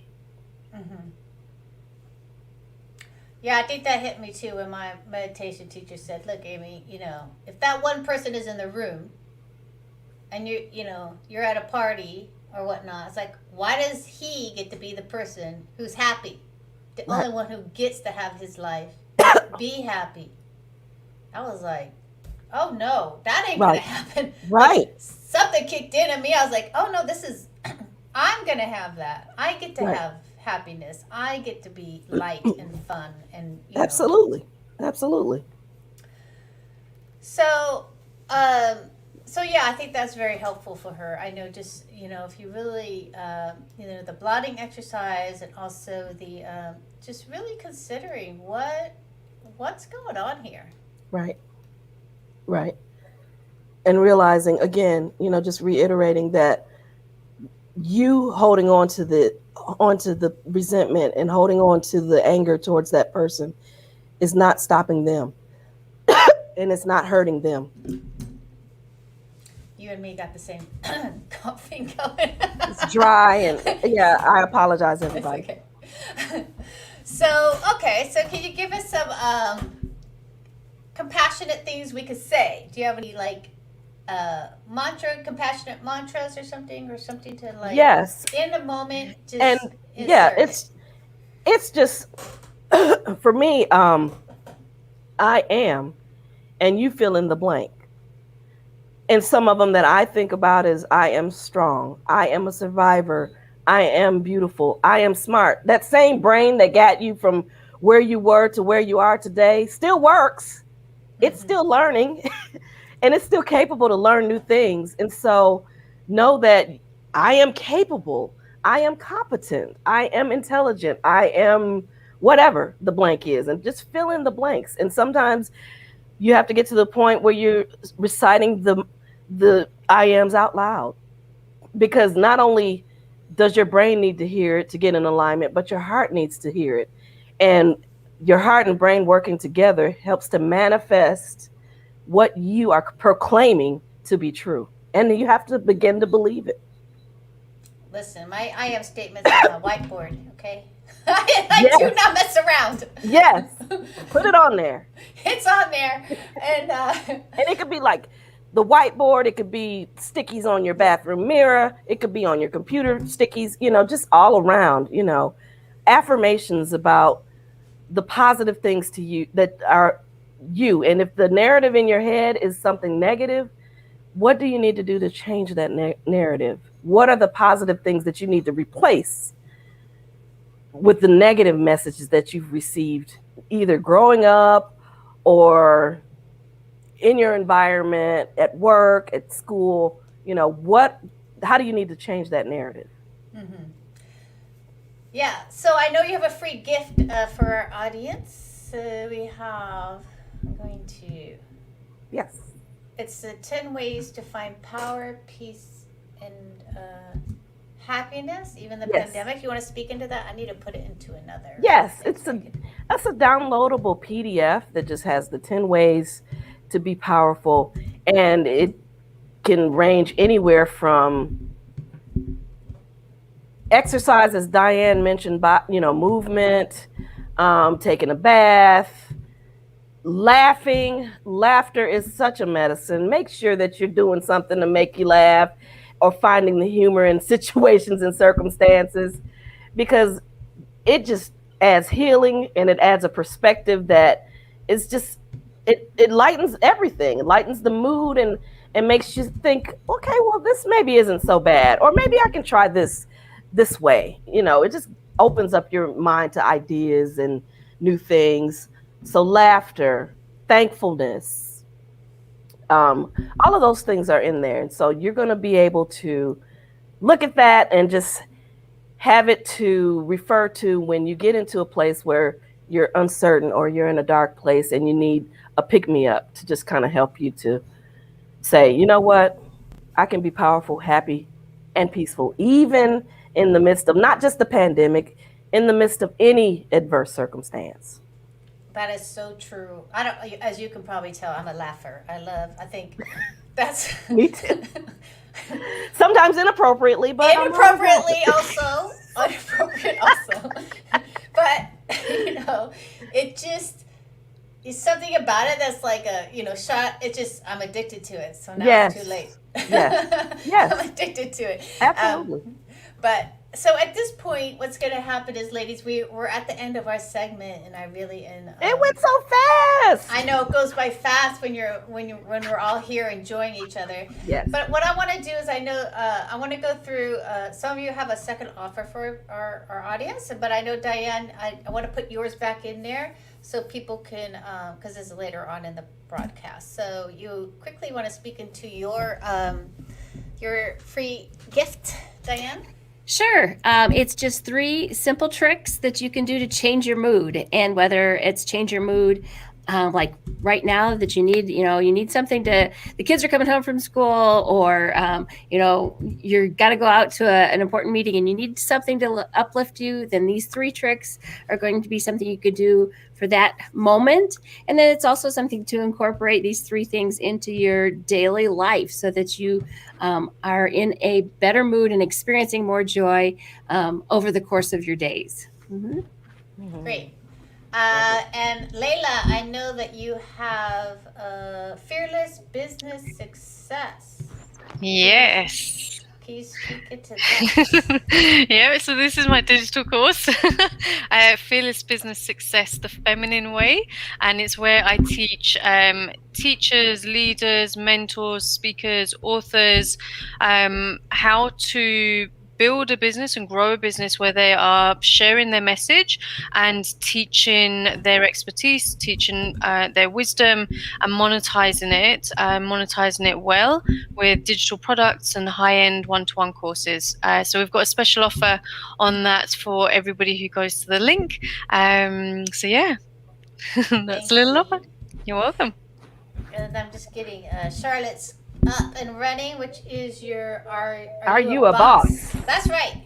Yes. And it's a course. Actually, I wanted to add that in addition to the PDF, I also, if you go to my website, Charlotte E. Terrell, don't forget the E, charlotteeterrell.com, you can also set up a free 30-minute discovery session with me. Okay. So just wanted to add that. But for this particular course, it's a 4-part course. BOSS is an acronym that stands for bold, outspoken, self-assured, and sensitive. And it just kind of teaches how to use these in your life and in your relationships, whether it's your personal or professional relationships. And you can be a boss without being the other B word. I'm not going to say that because it's not nice, but you can be a boss. And these are strategies that will teach you how. Yes. All right, ladies. Well, this ends this segment of the Unstoppable You. Again, always, this is such a beautiful experience for me, and I'm always just like excited to get on with you guys because I just love how everyone has their own take on everything and how we also resonate the same on so much. And again, I appreciate all of you. And again, when I spoke about my vision in the opening section, this is my vision. Can you imagine? It's amazing. Vision being lived out on a monthly Wonderful. basis. Yes. It's been amazing. Yeah, Thank you so much for doing this, Amy. Goodbye, everybody. Thank you for coming. It's been wonderful. Take care. All right. Have a beautiful rest of your day, you guys. Thank you. Thank you. And with that, woo! Second day, first segment done. You guys, that was awesome. I love, well, as I said, Layla has been on, this is her third time, and I love her spirit, and our spiritual connection is, and plus, I'm always interested in that because that's the one thing that I always, I'm working towards. So, what were your thoughts? Let me know what you're thinking about that last segment, and also if you have any questions throughout this live stream, to put it in the chat so we can speak directly to you, which is really, as I said in the opening, the vision behind this live was to get your questions answered in real time.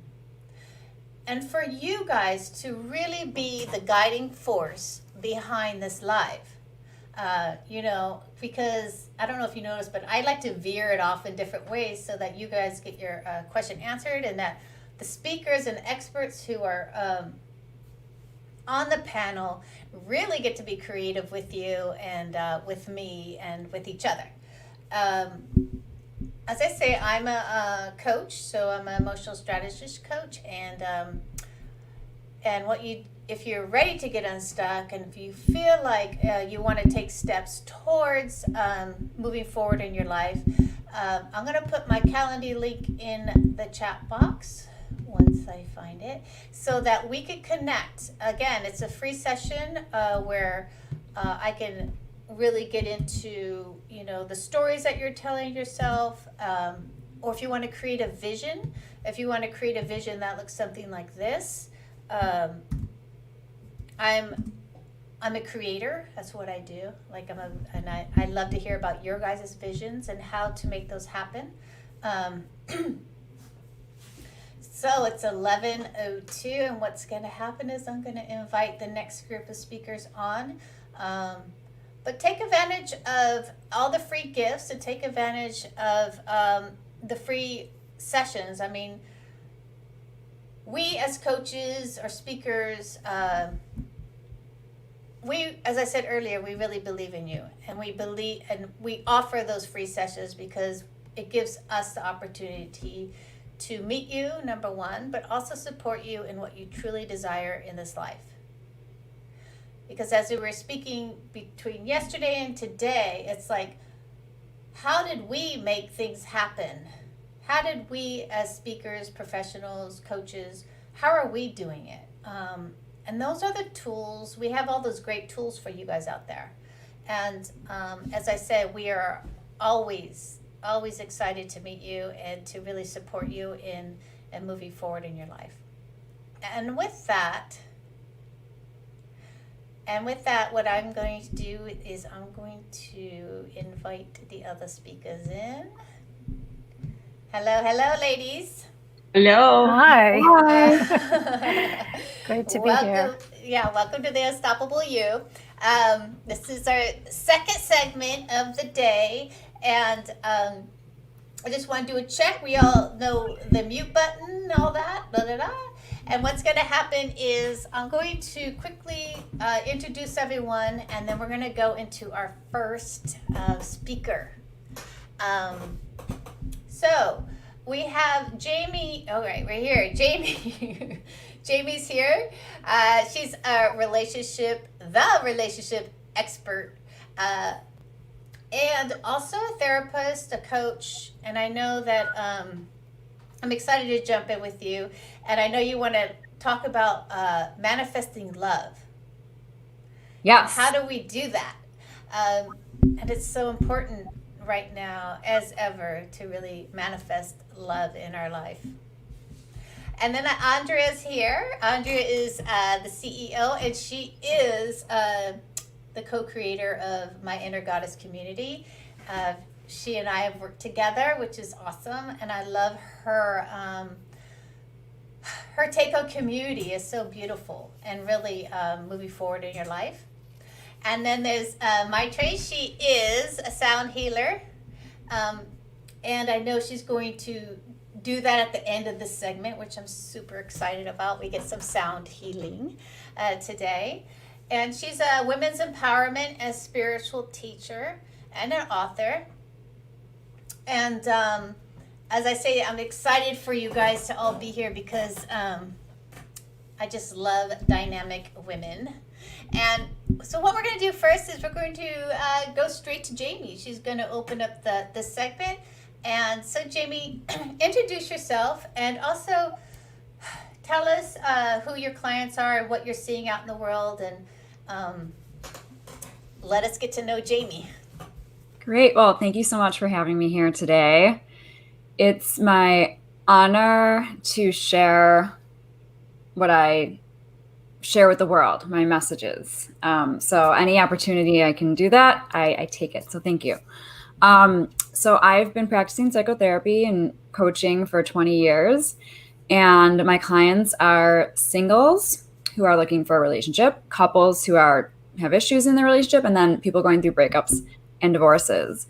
And long story short, my story is I became obsessed with psychology when I was in high school, when I took my first class. Could not get enough of it. I just wanted to learn.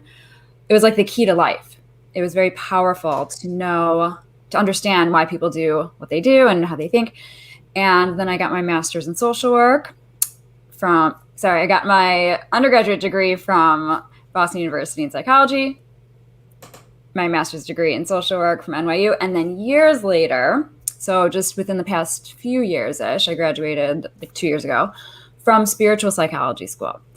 The University of Santa Monica was a 2-year program. And that is really what catapulted my work and what makes my work it's a lot deeper now, because I help my clients on that deeper level really heal their past in order to be present to manifest their future. And so within that whole spirituality world, that's where I learned all about law of attraction, how our outside experiences are a reflection of our inner reality. And I love my work. To help even just one person change their life is the greatest gift. Mm-hmm. So tell me about that, because there's a relationship coaches and there's dating coaches. So what makes the spiritual part into, like, can you take me through how that all changes, that dynamic in coaching and how you serve others?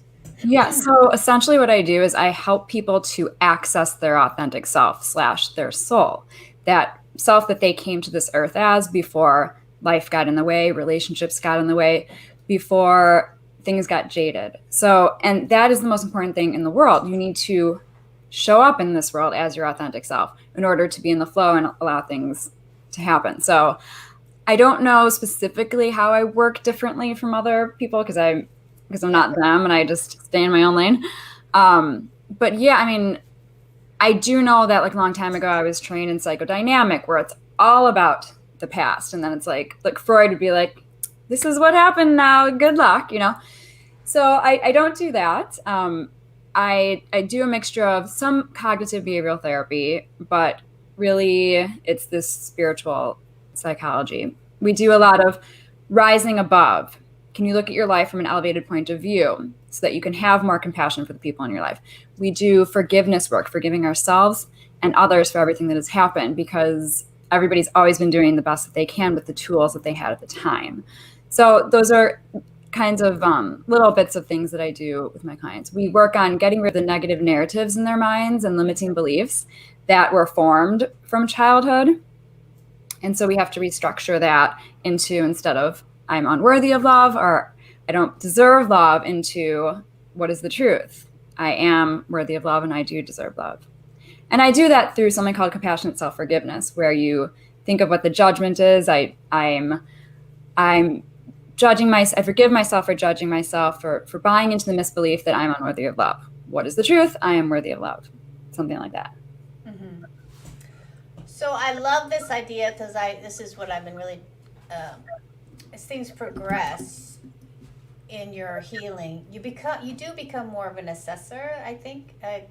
Can you speak into that? Because you just spoke into that. Can you give what that looks like, what that feels like, what might be happening in certain circumstances, whether you're on a date or talking with your husband? How can you use it? So it's actually a fun game. So we'll just do the date first, and then we'll do you're already in a relationship / married. It's a fun thing to do, and it's important. Like, for instance, if you're on a date and you're constantly there worried, does he like me? Does my hair look okay? Do I look fat? What about this pimple? Is he staring at it? Am I funny? Then you're not able to be present. And you're also focused more on what he's thinking. So it's better and it's more beneficial to be able, and it takes practice, but to be able to rise above, watch yourself, and also tune more into how am I feeling on this? Do I feel at peace? Am I having fun? Things like that, to get you out of the fear mode, your ego, worrying about it, and just more present in your body. So it's like you got to rise above to get back in, then to arrive back in the body. And then also, so when you're married, or you're in a couple and you're married, I'll just give a little example. When I first learned this years ago, my husband and I were driving somewhere, and I found myself being frustrated by something. And then all of a sudden I just stopped myself, and I realized, because what I do with my clients is we learn to own things. I realized, I said, wait, you can't affect how I'm feeling. I can't be upset by you. This is my own unresolved issue that I'm getting triggered by. And so, of course, he feels like he's like off the hook, but that's okay. So it's that also, it's rising, it's looking at the situation, having compassion for the person you're talking to, knowing that they're doing the best that they can, and it's not about them. It's about what's going on inside of you. Yeah, because sometimes we forget that everyone has their own things, going on. I don't know how come we forget that. So can you speak into that? Because it's interesting how it's nice to find compassion for someone, like, you know what? Maybe they've got stuff going on too. Like, how can we then really come together and give compassion to that? Well, now I will give a family example. So I have a client who, she does not get along with her mom. Okay. And her mom is somebody who has these not even limiting beliefs. She has tons of those, but there are limitations in terms of how much she's going to evolve in this world, in this lifetime. So it's not easy to have a mature, evolved conversation with this lady. So I coach my client on, can you look at her almost as if she's a child, and can you have compassion for the fact that she doesn't get it, she's not going to get it. So you can either get upset by her consistently, constantly, forever, or you can have a choice. We all have a choice in every moment. You can make the choice. How can you be in your peace no matter what she says, and having no attachment or control over what she's going to say? And what I just brought up with how can you be in your peace, that is something that I ask my clients a lot in general. They're ranting and raving and bitching and complaining and victim mode, and it's not fair. And then I let them say it all, get it out. And at the end I say, what can you do? What do you need to do to feel at peace inside? Because that's what it's all about at the end of the day. We cannot control what's going to happen in the outside world, what people are going to say to us, what they're going to do. But we do have control over finding ways to feel at peace within. Yeah, peace. I'm a big proponent of peace. That's like my go-to. So how can people choose peace? Like how, you know? Well, and the benefits of that. The benefits of it. What are the actual benefits? Benefits of peace. Peace to me, peace is freedom. Mm-hmm. Peace to me is, because when the opposite of that to me is a chaotic mind, a chaotic internal world. So, and what is going to make one person peaceful is not going to be the same that's going to make someone else peaceful. So like I asked this client the other day, what can you do? Like what brings you peace? And I was like, is it walking? Is it watching a silly movie that takes your mind off of things? Is it just getting your body moving? Is it meditation? Is it journaling? And she said, "Ooh, actually, for her, she really does like working out. She's waiting for her Peloton to arrive. It hadn't arrived yet." So she hadn't been working out as much. And she does know for her that brings her peace. But besides for that, she made this shift into, what we were just talking about before. It's like, I always tell my clients, you can make a bubble around yourself. Nothing less than love and light is going to enter my bubble.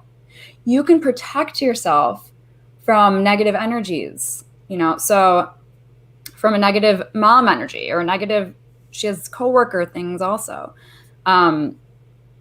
So there are ways, but you need to be intentional about it. And so I encourage everybody to look inside and ask yourself, ask your higher self, ask spirit, the universe.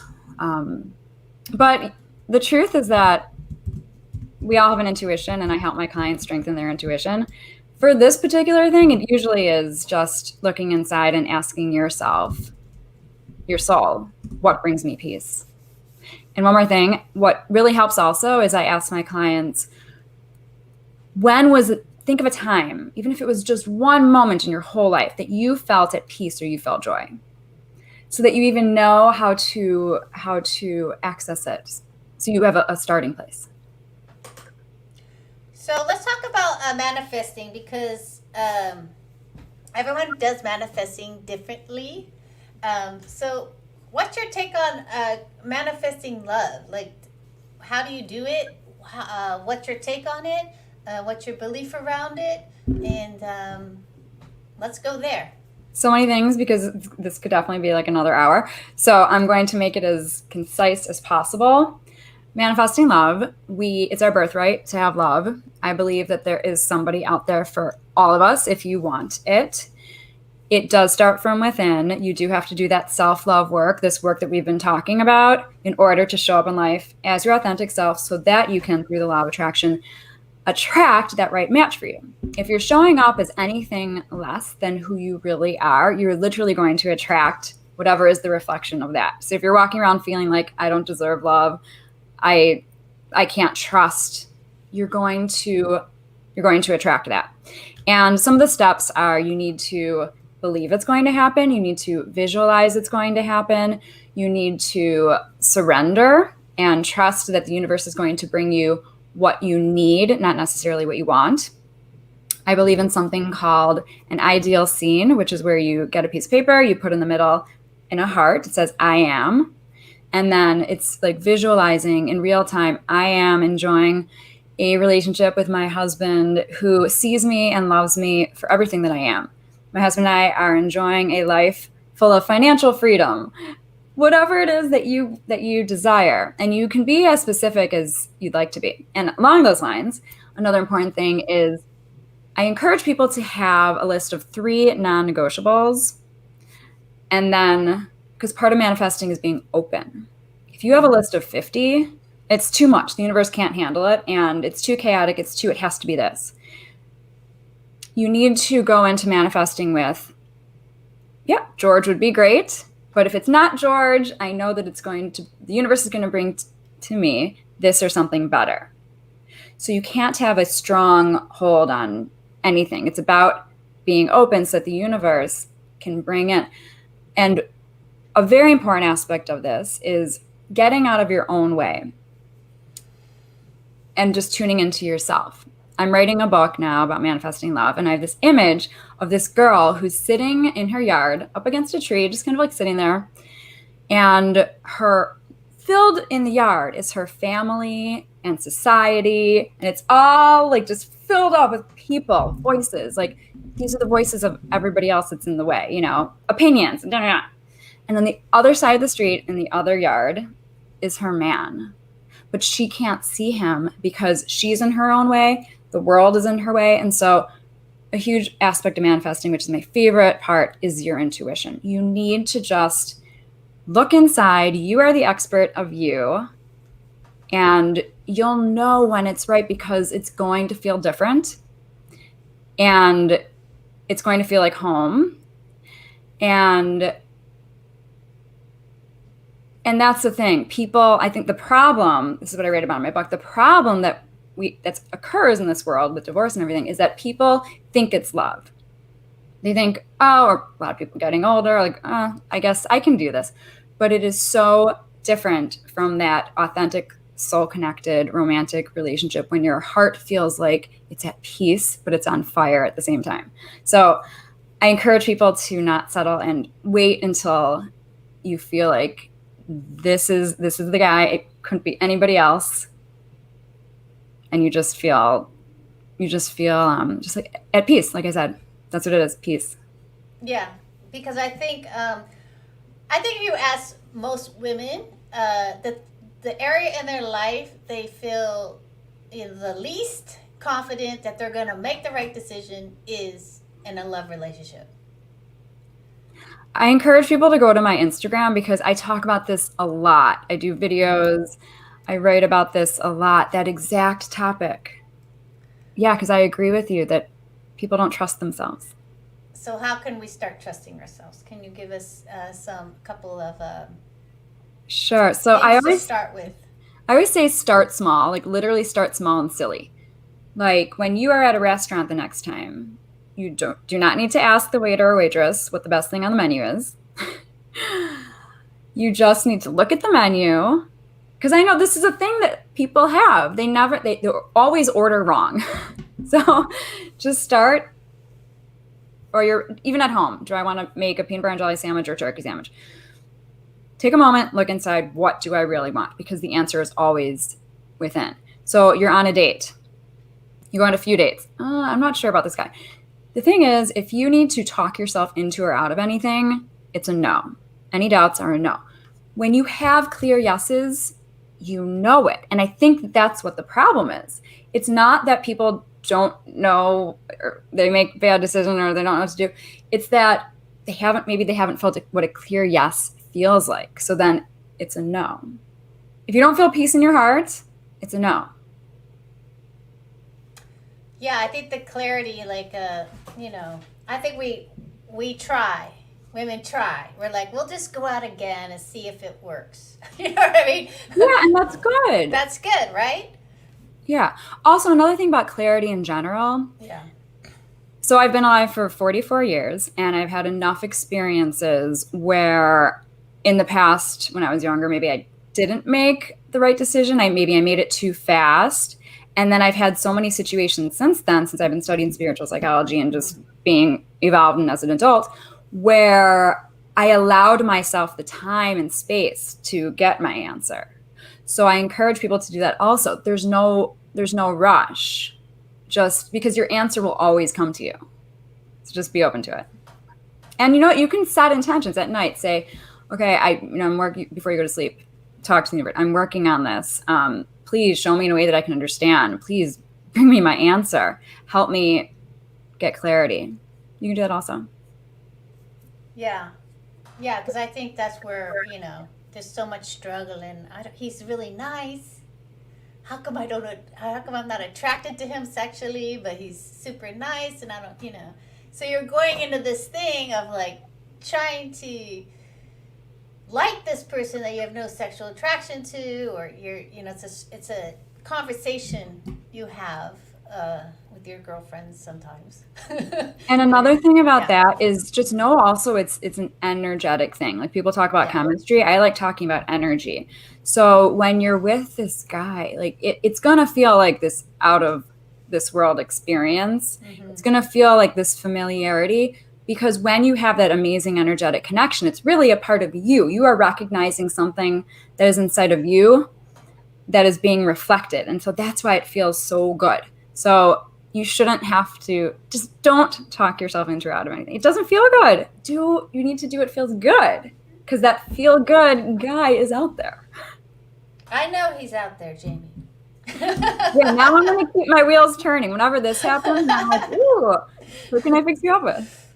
Yes, because there is that, it's interesting because you do have that energy with someone. When you have it, you know it. But sometimes they're not the right person. But the energy is like, yes, and you want that But energy. it's good to have those experiences also Yes. because it's good for the heart. Because then you know what your heart can feel. Wait, where do you live? Because I think I might have somebody. Oh, Where I'm do you in live? Los Angeles like you. Okay. I have a possible guy. He's I think he's in like Montecito area, but we can talk. Okay. Yeah. That's why I have dating experts on my show.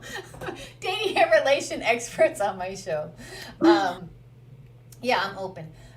Okay. So with that, Jamie, I know you have a free gift for our audience, and I'm gonna put it in the box. It's a chat box for you. It's 7 days of manifesting love. So you want to speak into that?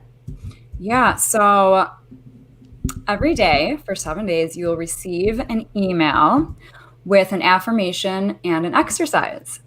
And I will be there for support if you have any questions about it. All you need to do is respond to the email. And I would just say have fun with this, have no attachment to the outcome. But it's very powerful stuff. So it can just catapult you into this world of manifesting. And one really important aspect that I would just like to leave you guys with is that when you really want to manifest love, you need to have the conviction and the willingness. You can't just want to do it. You need to be willing to do the work and have fun with it. Mm-hmm. And I think it's important also because, taking care of your own story, like your own stuff, is really important because, there's a lot of people who are doing vision boards and yet their language is limiting about what they can achieve or deserve or can have, or I don't want too much money, or I don't want to, this is what and they're doing a vision board for, I'm like, what? It doesn't go together. How does that go together?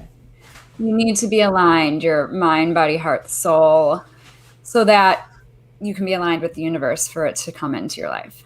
Mm-hmm. And that's the beauty of your work, is that you go there, you work on that also so that you can actually manifest courageously the love that you want. Yes, exactly. All right.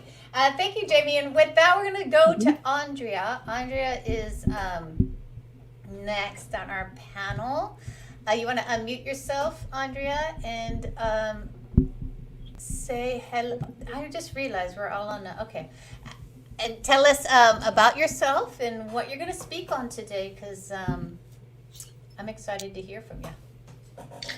So my name is Andrea Wendelman, and I have the pleasure of working very closely with Amy on various projects. We produce events together on spirituality. I come to her shows. She comes to my events. I run a spiritual community of basically a very diverse population. We have women from all over the world, a lot of Latinas and Blacks, and all sorts of ethnicities. And what we're trying to do is really create these relationships among women and strengthen themselves. And I think that's a little bit of what I do. In this capacity, I'm also an entrepreneur, a tech entrepreneur. I run a company that connects underrepresented software engineers that have computer science degrees to companies like Amazon and Visa that are trying to look for diversity and inclusion. That's what I do. Yes. And you're also a Harvard graduate and a I mean, she's amazing. I'm like, oh my God, you're at MIT right now, right? Yes, I am at MIT this weekend. Yes. Yes. So tell us, I know the work that you do, so let's speak about spirituality and business. I think that, well, first of all, I am married in terms of relationships, so just to put it out there. And I think I'm a good example of like someone that has used this relationship, which has been very challenging at many times, for my own spiritual work. So I would say business and spirituality, relationships and spirituality, everything really can take you to like a deeper path, like deeper knowing of yourself. Any object I think is good, relationships or business. And in the topic of business, I think for me, again, the business, my business venture, which was my way of, I was a lawyer for 12 years, and I left a very kind of secure and safe, if you will, career, a lucrative career, to start something from zero that I had no expertise on, and I didn't know what I was going to do anyway, but I decided, after years and years of struggling to make this decision, I left. And it's almost like leaving a marriage. And it's almost like leaving college. It's like very traumatic decision, because especially I was 40 years old and I had everything kind of set for me. And, and so I left and I started from zero, right? And I think that because I left a career, I was never able to also leave a marriage. You leave one or the other. You don't leave both. So I stayed in the marriage because I left the career. I think for me was that I am a Taurus. I take risks, but not that many risks. And I had to be stable in something in my life. I couldn't just start. So so my career, the career part was very hard. And it affected my relationship as well. In my relationship, we were both lawyers, and we were used, and how we met is that we made the same amount of money. And we're 100% equal in the money-making part. And so when I decided to become an entrepreneur, and I started using my savings, at the beginning, it was kind of not noticeable, right? But then I started more and more, kind of like having less money as I go into this path. And that started straining the relationship. So that was a huge thing, because it changed the power dynamics that we had, and it changed the expectations that we had. And for a year or two, it was good. And then for the third year, when I wasn't making enough money, the fourth year, and I think the sixth year, I started making money again. But it took me 5 years to start really making money at the level that he felt comfortable again. And so the spirituality was that the path was that I was getting resistant in my entrepreneurial journey from my husband, right? From my husband, he did not like this at all. We were about to get divorced so many times, and it was about the income thing and how much money you bring in. And with my family, I mean, it was hard for my family to understand that I had quit this profession, come from a Jewish family, I don't know, just a lawyer, And I think in society in general, I was always feeling questioned. What stupid path am I taking?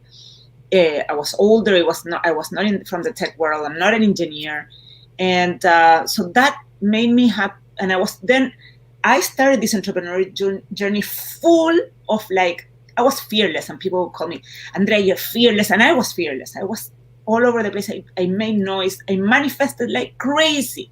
I manifested money and investment and speaking engagements, and I manifested a technology platform all in a year and a half. I manifested like this. And then I started to get fear and competition. This is where I started. I started getting fear of the competition, but crippling fear of the competition, of being, me, Andrea, with all my education, with all the privileges I had in my life, would I be able to succeed? I should succeed, because I had everything in my favor.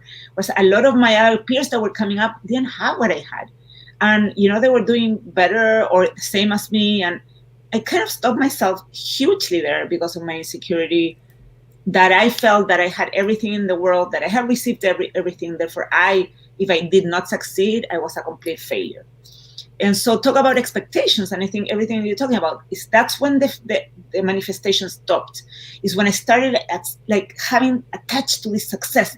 It had to succeed, and it had to make this amount of money, and this, and then at the beginning, the amount of money, which was huge, that I had in my mind was all manifesting. It was all flowing.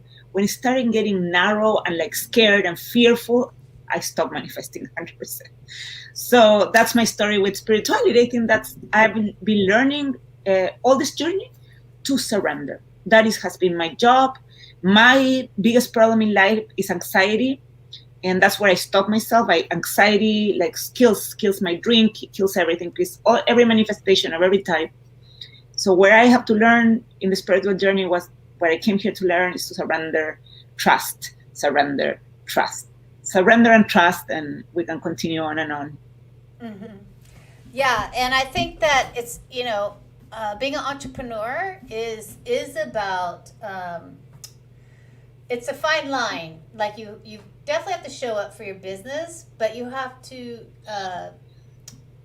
detach from the results so many times. Otherwise, perfection steps in and fear. And you have to trust others. You have to collaborate. Yes. In other words, if you don't collaborate and if you don't trust others, you can't succeed either. So you really have to trust people. That's true.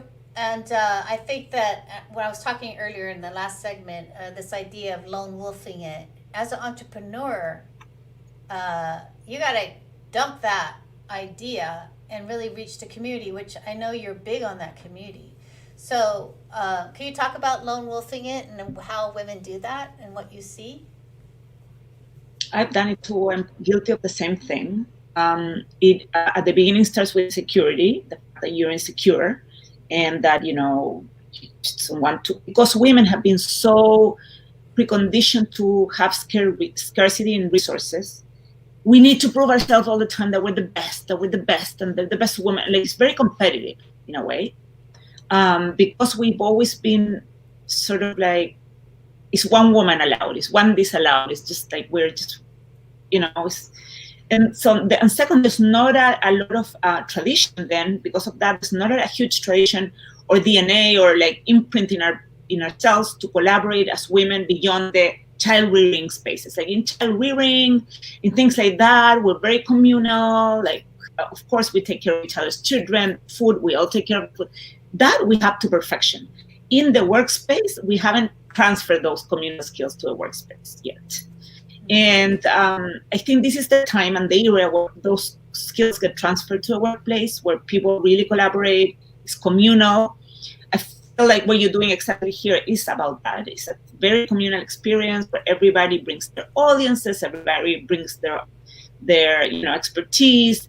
There's no competition. If you could say, well, we're all coaches of some sort of way, and we could or we can be competing for the same clients. Instead, you look at it differently. Like, we all have our thing that would appeal to some person. We're completely different, and we complement each other.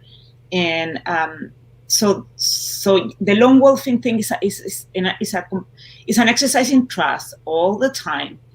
And yes, I mean, someone might betray you. That's true. People do betray you. That exists. But at the same time, is that betrayal, like, would that betrayal affect like the outcome really in any way? I mean, I think it's the same thing as with love or any attachment. The attachment to the idea of betrayal is kind of dangerous because we're attached to the fact that we will not have enough and we will not survive if someone betrays us. And that's true. Then we have to redefine the concept of betrayal. So I think lone wolfing comes together with the fear of betrayal, which is very real. And I think it's not that it doesn't exist. It's just that the more open we are about it, the more that in a moment of like having to make a decision, you will address it. And so you will not be betrayed. You know what I'm saying? Like, because you will have addressed it, because you will have talked about it. And so it will not happen. When it happens, when betrayal really happens, for me, in my experience, is when you start creating a story that you start getting fearful, and then you manifest betrayal because of that. And so I always worry when I start creating this story of betrayal rewind it, and that's the lone wolf. I think that's where it is. I think for me, it's the fear of betrayal, that we have to be really, really. It's a fantasy. It's like a monster, you know. Mm-hmm. And I think you hit it on the head, where it's like, women are very communal in their families and child rearing and all that, and how to like transfer that into the workplace and also in their entrepreneurship. I mean, I know that you, as I said, have a big community of spiritual women, and so, and it's a beautiful thing to be part of a community. And as a lone wolf, I used to do everything myself too. It's one of the things I had to get used to, for sure, because there is a fear when you are in a community of using your voice, right? And like showing up in your community and really saying what's true for you is also an exercise. But so can you speak into that a little bit? Yes. I mean, I think that community, what I try to do, my calling in life, my mission in life, I think, is to help others become more of themselves. And it's something that I do by default. I think unfortunately, someone was a classmate from yesterday at we went out, and a classmate was saying, yeah, you could have been a political organizer.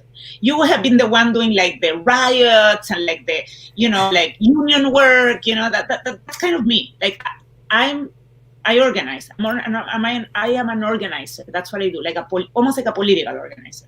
But I haven't done it in politics, and I transfer it to communities and social media platforms. And that's why it's the same idea. It's like you organize a community. You basically organize a community along a common theme. In this case, the spiritual community that I have organized this time, and I have the computer science community that I have organized also, and then I have the Latina community that I organized before, and the spiritual communities, and a community that we're organized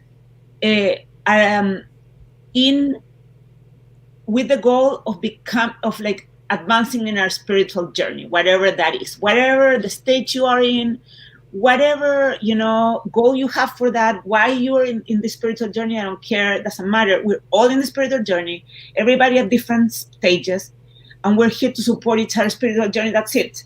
And that's how we're organizing ourselves. And it has to do with the collective awakening. And so there's something political, like it has to be with like being more awakened, with and being more empowered. And I think it is an empowerment movement. It is an empowerment movement for women at the end. Any spiritual movement is an empowerment movement. Because the more spiritual, the more like awakened you are, the more empowered you are, and the more you can talk for yourself, defend yourself, know what you want. And for women from different social economics, this is powerful. Sometimes they don't have access to, therapists. It's fancy to get to a therapist. They don't have insurance. And so this community, even though we're not therapists, works as a therapy session in a way. And it's much better than nothing, right? And then because you have women with different experiences and different levels of education, people can really sort of like help each other, because at the end of the day, for example, if I go to a hike with a woman, a friend of mine, that has her kids in different schools, I learn from them. Like I always learn from people in different socioeconomic conditions for me, higher and lower, or things, or different life experiences, because you like get out of your little bubble that you live in, whatever that is. I think so. That's the benefit of community, and that's how we help each other. And that's what we do. And we ourselves have a smaller community. Amy and our people, we have a smaller community that we meet and we talk about things and we help each other. So it's just extensions of those community circles, bigger circles. Mm-hmm. Yeah, I encourage people to get into communities because, as I say, every time I poll the audience for these lives, every time, the one that like people are experiencing the most is always loneliness and isolation. Yes. Always. That's number one. And by a lot. It's always about being lonely and isolated. And it's interesting because now more than ever, we have so much access to community. So why aren't we all taking it? What's going on there? What's the disconnect? It's like, What do you know, what's Well, the, what's coming? it's hard to find your tribe, though. I mean, you have different communities, but then finding your people is not that easy. And you go from superficial level to more deeper. Like, it's hard to find the type of people that you want to be with that have the same goals that you're having. Here, we're all talking about relationships, so yes, we will have all those the same goals. But it's hard to find those topics that you connect with at like a very deep level. And then people that really are open to you and being different, and being different from each other, and that takes open-mindedness. You have to. So unless you want to be in very like homogeneous communities, I'm not interested in that. I don't want to be in an homogeneous community where everyone is like me.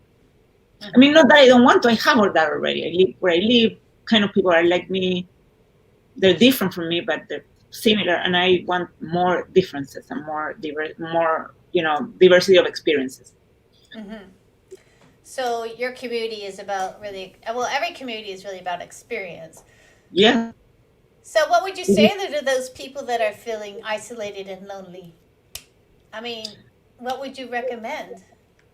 I would recommend that you find your tribe. Find a tribe that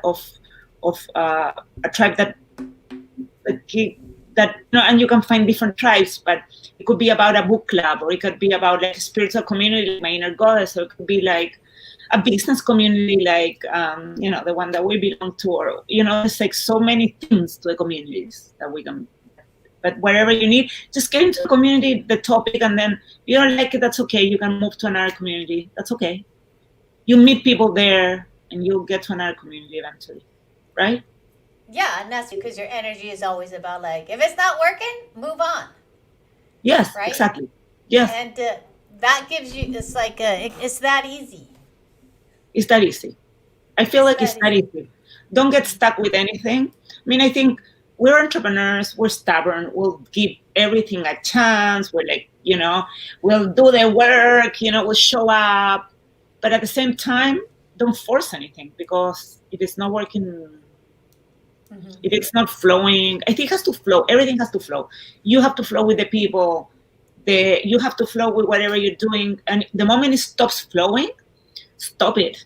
I mean, take a break. I don't care. Like, I know this is against the advice of many people. Like, you have to continue working and working. I cannot work when there's no momentum. Like, I have to absolutely let go. Maybe take 4 days off, a week off. I don't care. But I can't work without momentum. I just can't. I didn't come to this life to work to anything without a feeling of flow, because I prefer to do nothing. That's my opinion. Now, when I'm flowing, I can work like a horse, and I don't even know, and I can create a castle that didn't exist when I am but when I'm not, it's just. So I think very similar to what Jamie was saying about relationships. Again, force yourself. I mean, again, you can go out and you could, okay, I'll force myself to go in this date. And sometimes it's good to force yourself, because, you put yourself in the experience and then something else manifests. You can go out with that guy X, and you go out, and then in the coffee shop, you meet guy Y, because you went out. Otherwise, you would have not met no one, right? So I think that's why in those cases, I would say, for example, I didn't want to come to Boston this week at all. I was like, I need to travel. I really don't want to. I was so upset. And I arrived and I said, okay, I'm just gonna surrender to this experience.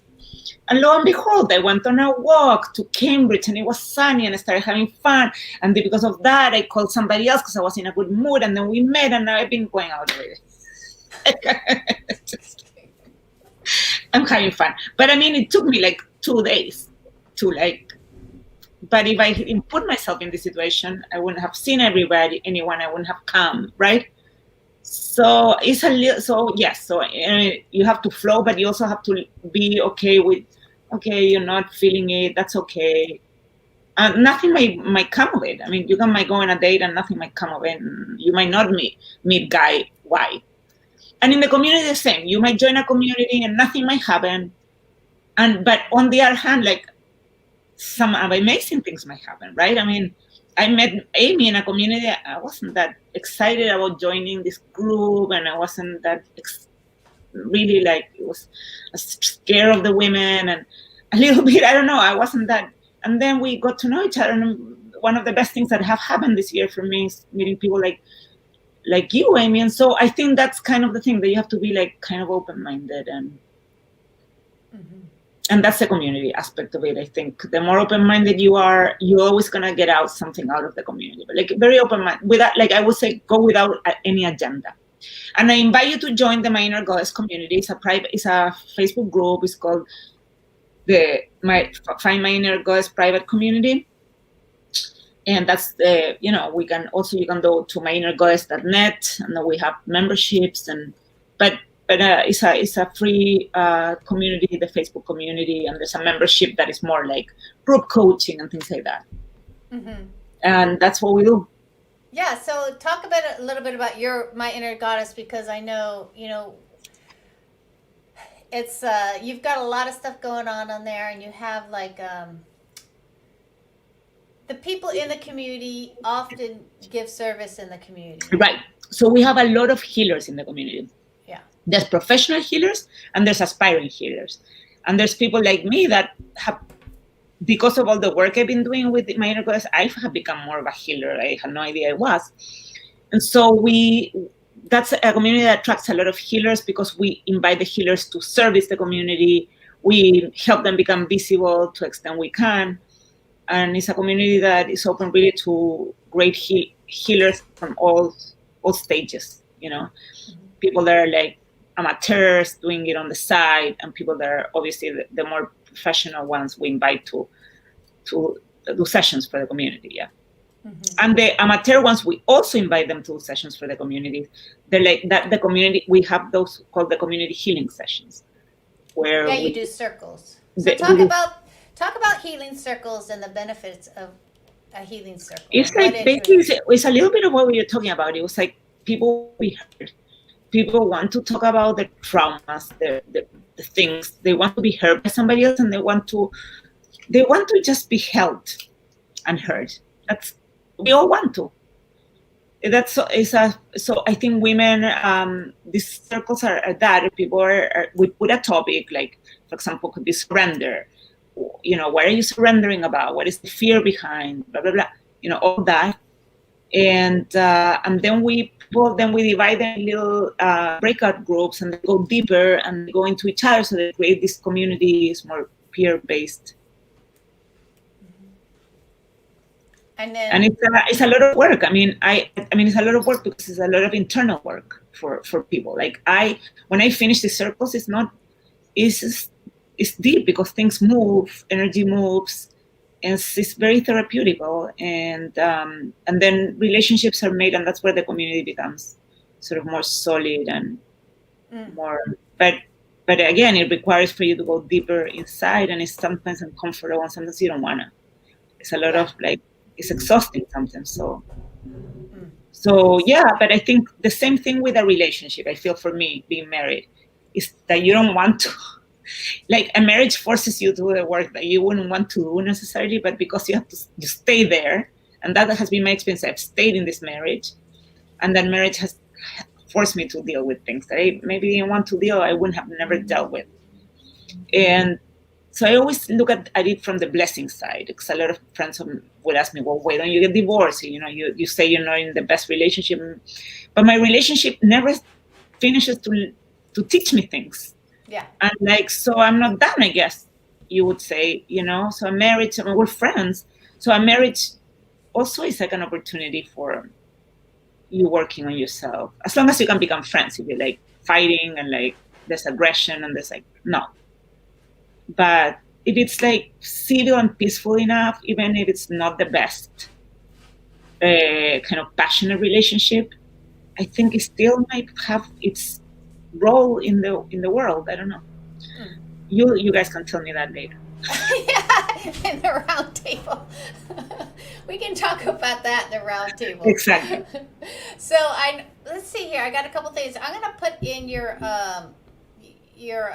Inner Goddess community that you have, and I don't have your Facebook I'll give you a. Yeah, if you could private chat me, then I can put it in for our audience too. It's a free community that you can join, and then an experience with Andrea, her and her healers. I think, did you put in the private chat or? Not yet. Okay. Um, and with that, why don't you? What we're gonna do is do a quick introduction of Miss Meliana, and then we're going to go into the round table, and then we're going to go into your interview, and from there, and then I'll put your link in the chat for your Facebook community, and then later on I'll put in your myinnergoddess.net. Yes, thank you. And I do think what you're doing here, you are creating community in a big way. And so there's many forms of creating community. That's the other thing. There's not just one.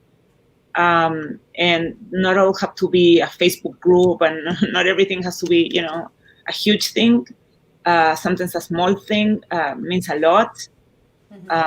So I think this is the era of community making, and it's just that maybe people are not calling it community, but communities, the ones that are really, really successful, are very authentic. And so there's no recipe for it. There's no model for it. You cannot go to a class to create a community. And no, it's very hard to get it right, because it is about the authenticity of who is in the community and who creates it. The community is not authentic. There's no trust. There's no trust. There's no community. And I think at the heart of community is trust. And you gotta be, and that's why, for example, we started this community without any agenda. I had no agenda for the community. I just wanted to create content for spiritual women. I had no idea if I was gonna be able to monetize it in a way or not monetize. I'm not saying that everybody should be do that like me, but that's how I create communities. I don't create communities to if there's something to monetize later, great. Someone wants to pay for it because we're providing value, great. But that was not the goal, that was not the goal. I mean, the goal was to help. The goal was to help other healers that wanted business. So my goal was, I want to help healers that want to market themselves more. They have something to offer, for some reason people can find them. And that was my goal. And it ended up being a bigger community of aspiring healers. So it wasn't just done for more established healers, than like a lot of like aspiring healers starting to show up.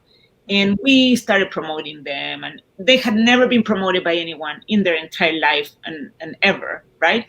And so that's, and now because of that, I guess, so that's what I'm saying, is that there was an intention of serving and providing value, and ended up providing value for not the first intended audience, or maybe there is some of that, but more like for others. So yeah, which is beautiful. I know your community's involved, and it's big, and it's a beautiful community to participate in. So, and with that, I'm gonna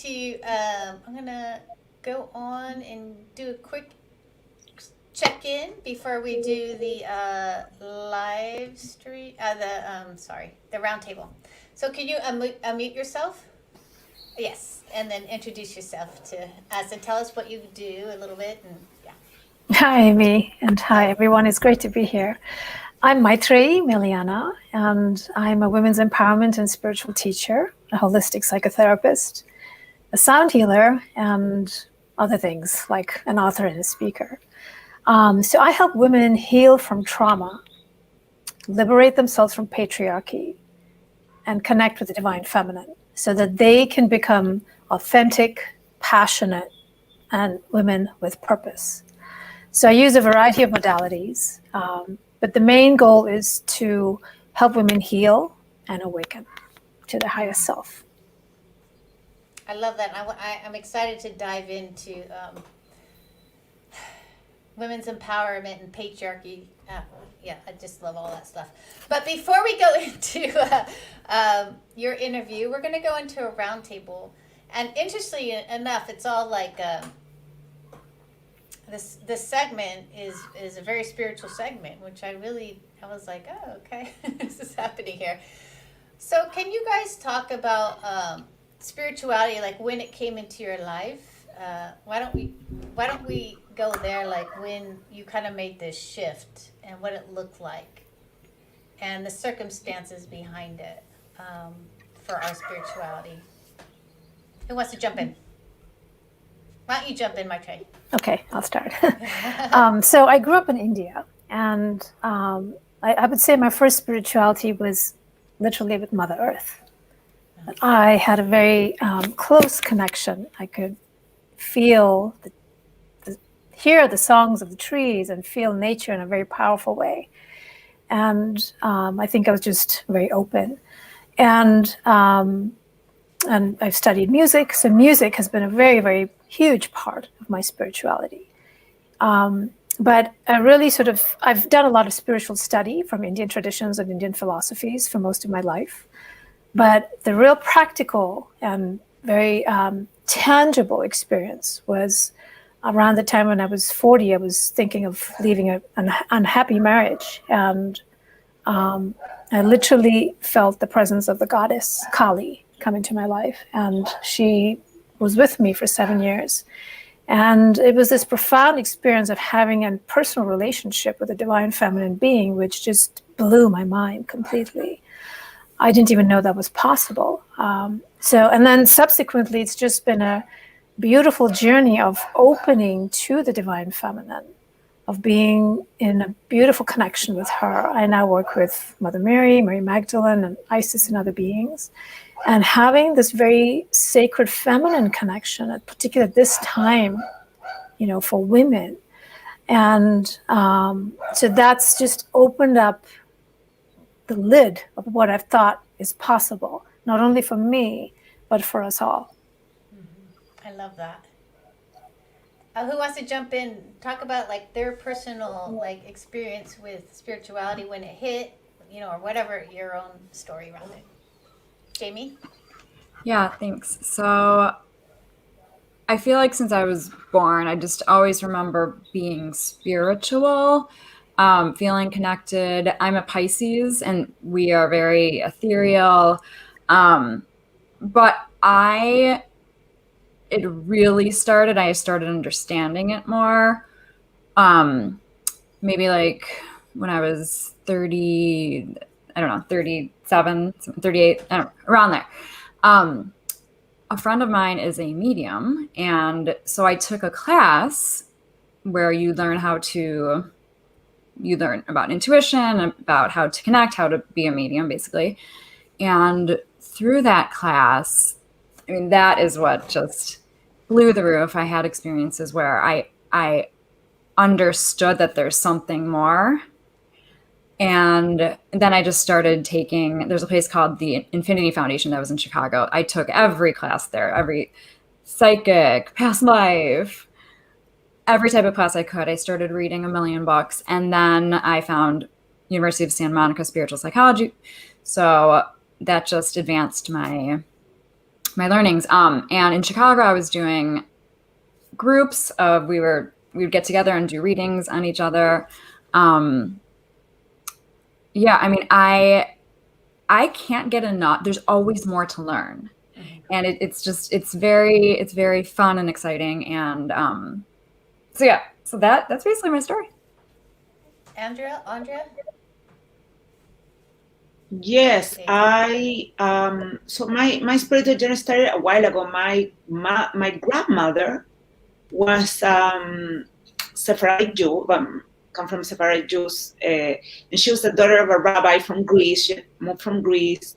They were kind of like raising the more Kabbalistic tradition, and she was very spiritual.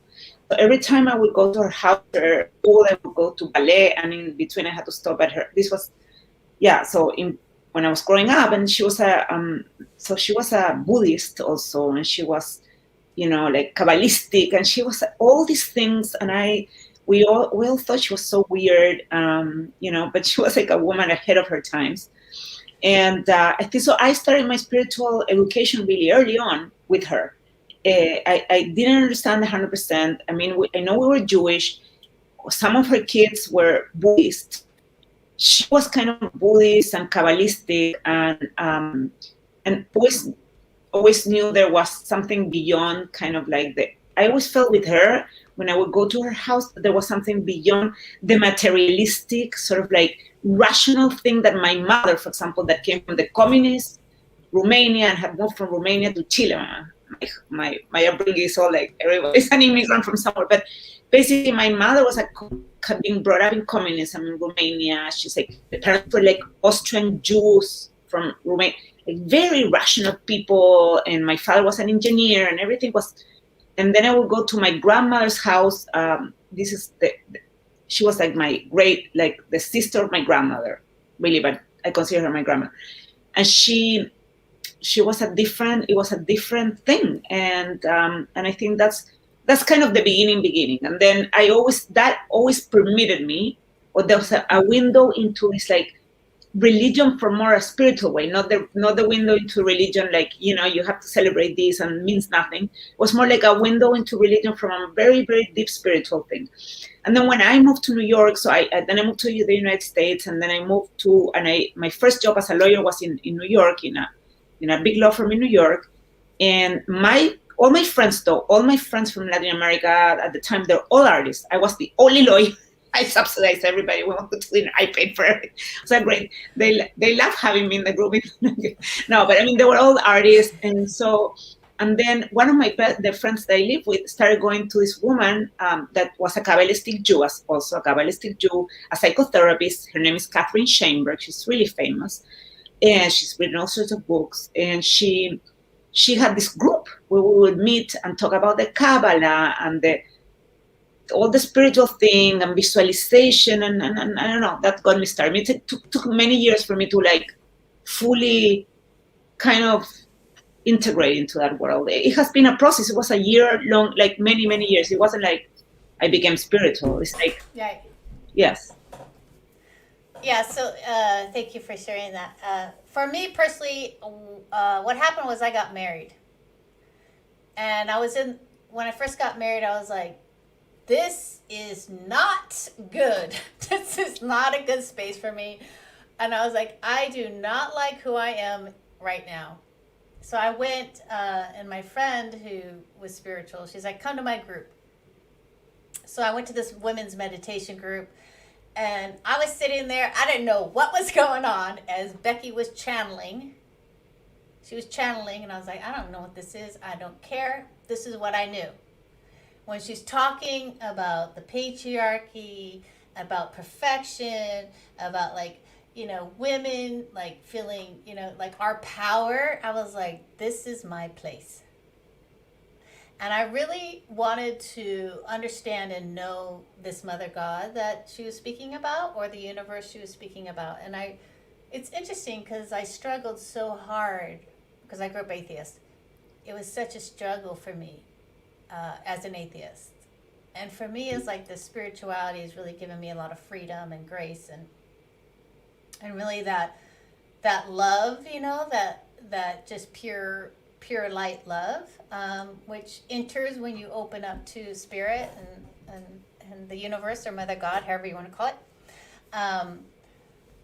But yeah, that was my introduction, and this is why we talk about life circumstances and just getting in there and getting into life is like, yeah, I got divorced from him, which was fine, but without getting married, I might have never found Mother God, right? And like this new space of love and peace that I have, where before was very strife with perfection. So, and which leads me to the next question is, where's the freedom in spirituality? For me, it's perfection. It frees me from having to be that perfect person. So where is the freedom in dating with the spiritual, mindset behind it, and or whatever, or business even, right? So. My turn to go for it? Yeah, you can go. I'd be happy to go, but we can do it the same order. That's it. No, Jamie, you can jump it, or whoever. Okay. Okay, I'll go. Okay. So your question is, where's the freedom in spirituality? Yeah. I mean, I think it's freeing. I believe that it's like, it offers more opportunity than having to do everything yourself. Oh, absolutely. Yeah. I mean, I think without spirituality, we're just limited to what? The mind and the ego. And isn't that like 10% of who we are? So even if you think about accomplishment or perfectionism or achieving or success in the materialistic world, you can only do 10%. But beyond that, I think the wonderful things that we all want, like peace that you've been talking about, joy, happiness, freedom, liberation, wholeness, freedom from trauma. I mean, the world is just full of trauma. I think, to me, without spirituality, would be like living blind and deaf.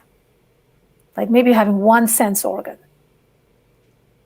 And I think it would be, the world would be in black and white, or even less. It would be so small. To me, it actually feels unbearable. I think everything is possible. Everything that we desire, everything that we dream about, that we hold in our hearts, that we want and we're looking for everywhere, whether it's in love, whether it's in business, whether it's in abundance. I think everything that we're looking for is here and here. And the more we open within, the more comes towards us. And it's just a beautiful, beautiful dynamic. Thank you for sharing. I feel calm. Your voice is like butter. Thank you. I'll take it. Yeah. It's about receiving. Yeah, we're all open now. Thank you. Yeah, see, all the emotions right now. Powerful. All right, Jamie. Whew. Do you need a moment? Yeah, so the first thing that came to me was abundance. That when something doesn't work out, it's not the end of the world.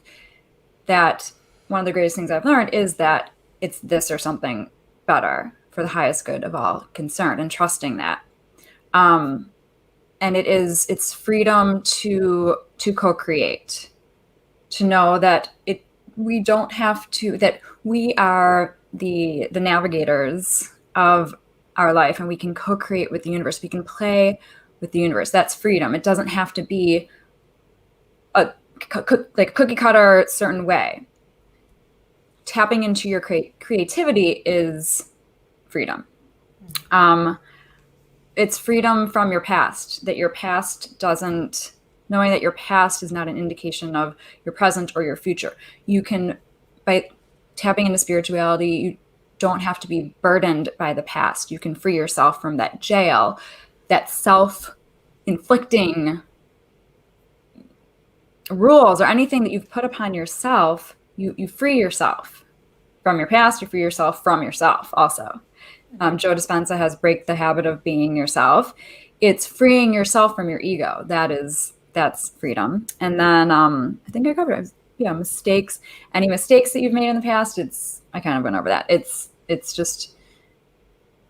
knowing that, and kind of Amy, like what you were saying, your thing was perfection. So it's, okay, I made a mistake, but I was doing the best I could at the time with the tools that I had.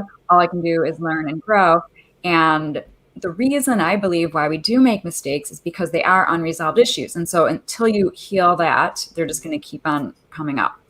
So it's all of that. But abundance really is I don't know, it speaks so much to me. Andrea?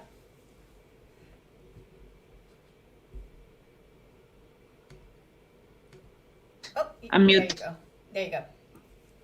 I think that I think I commune with everybody's message so far, but I think what I don't know how to pronounce Maitreya. Maitreya. Maitreya, yes. I think that I think what you explain is what I personally am trying to do every day of my life, and that's my work. And I'm not successful every day, but I feel that when I'm constrained, if I just go and basically I try to meditate and open my heart, and sometimes it's really easy, sometimes it's really hard. If I put just an hour of meditation, and I think I can do it, really, everything flows from it. So it's a practice. I think one of the things about spirituality is that we can't forget. It's like exercise. It's not something that, oh, you become spiritual all of a sudden and there's no work to do. It's like, if you don't run, if you don't exercise, you're gonna lose, body like muscle, and you're gonna become fat, whatever. The same, I think, with spirituality. If you don't practice the rituals, by rituals I mean you give yourself, in my case, an hour in the morning, and when I do an hour in the morning of like just meditation, it changes incredibly who I am that day. But I don't always do an hour, because that's a lot of time for me, and I don't invest in it. But if I don't invest in it, I'm closed, I'm in my head, I start doing like this, and I stop manifesting, bottom line. Yeah, I think for me, one of the biggest things about my spirituality and like connecting to the Mother God is that I'm loved. And I think that when you come from a place where you might have questioned if you were loved growing up, right?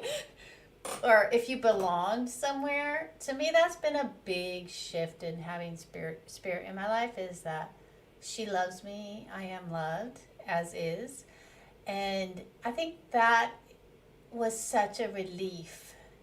Like, it really was a relief for me, because I didn't have to perform or be something I wasn't, like, or show up as I wasn't. It was just shifting into that, which is just work also, right? It's a practice. So didn't like I hit, no, that was it. It was more like practicing this and accepting that there is source out there that is free to disperse love and for you to accept it.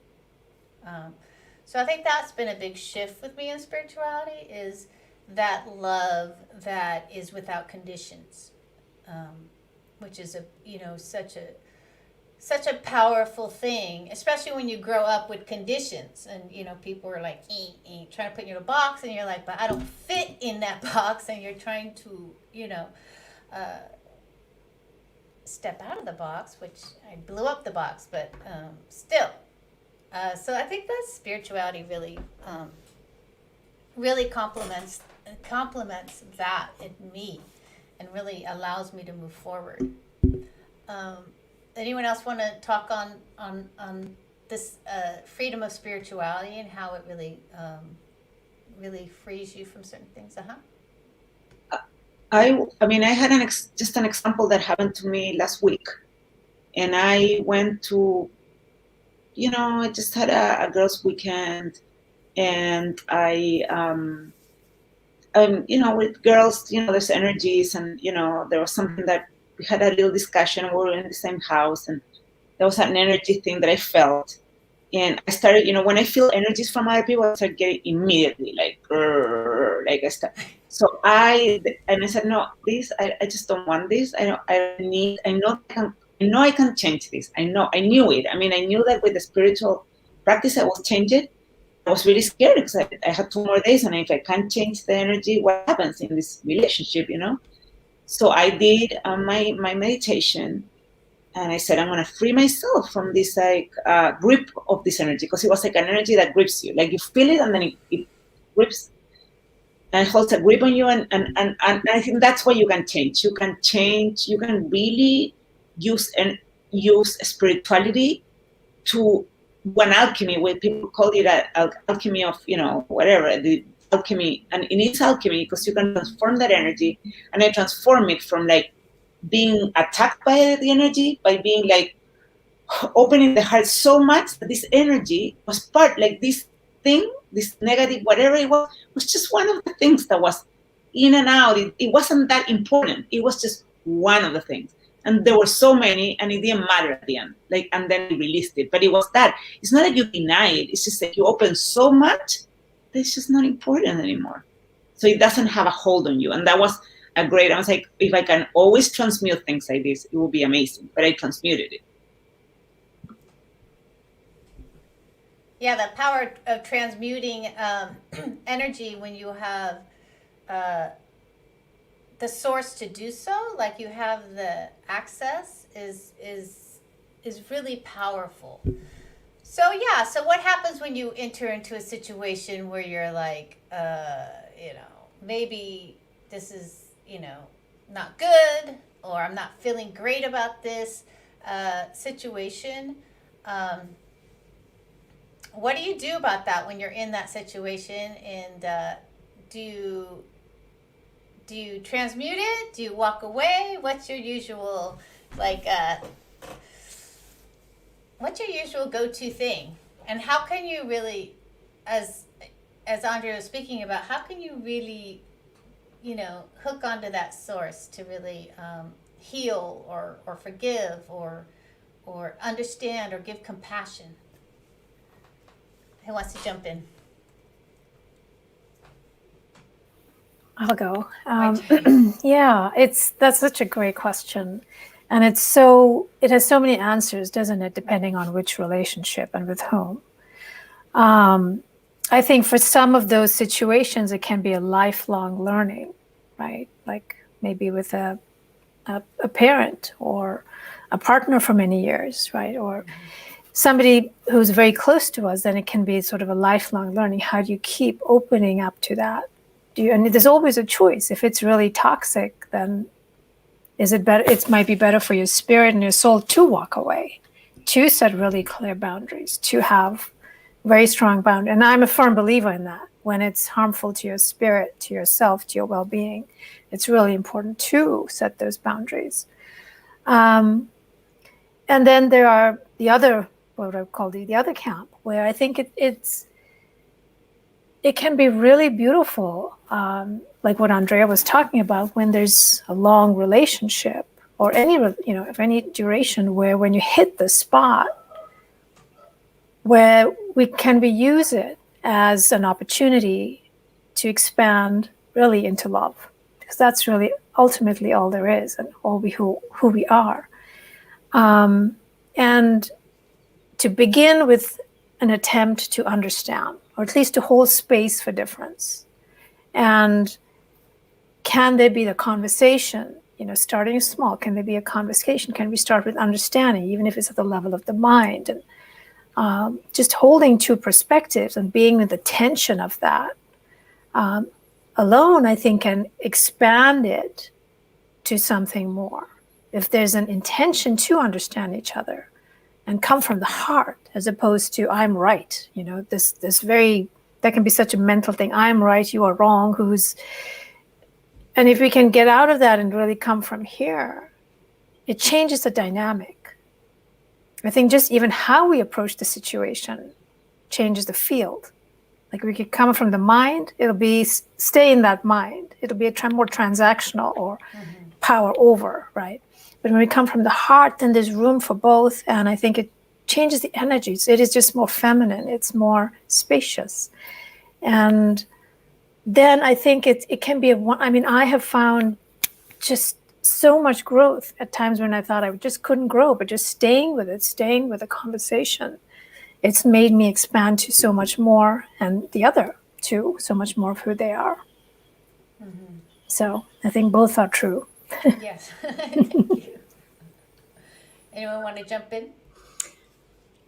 So something that people can do, I encourage everybody to do this, is you can send light ahead. So if you know that you're going to be entering into a conversation that could possibly have some negativity or some negative energy, you send light ahead to the conversation, you bless the conversation, you send light ahead to that person, you send light ahead to yourself, you just surround yourself with light. And you can also ask, like from your community or best friend, find some of your greatest supporters, your biggest fans, and you could send them a text and say, send light ahead, I'm gonna be doing it.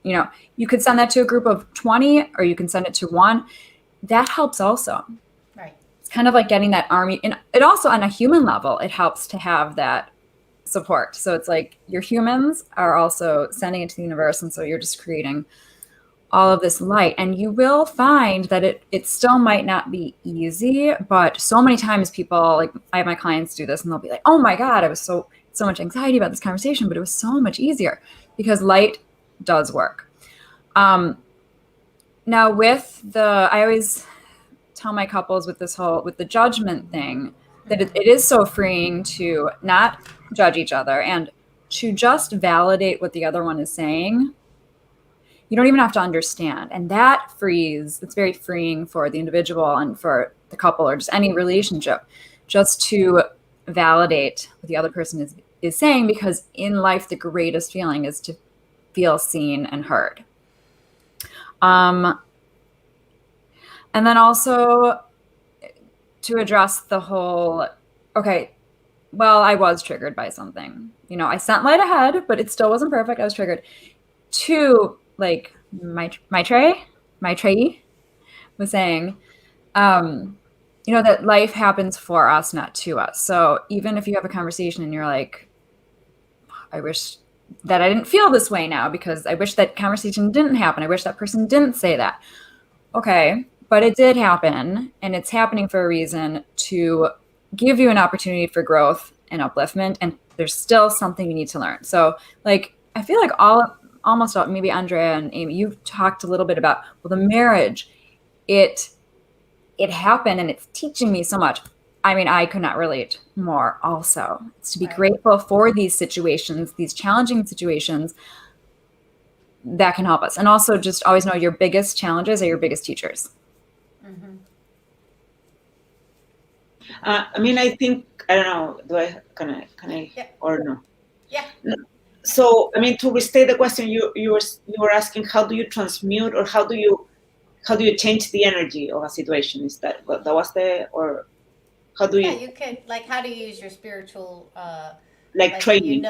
Like training, what you know, Yeah. and how. I think that the spiritual graciously- training, it is hugely powerful. I mean, we do become witches. I mean, talk about, I feel like in Spanish it's bruja. No, but I'm like, really, I do feel like I'm a bruja, like every time I become more spiritual, I'm like, yes, I'm a bruja, like totally. Like, and the bruja thing comes from like learning how to change energy.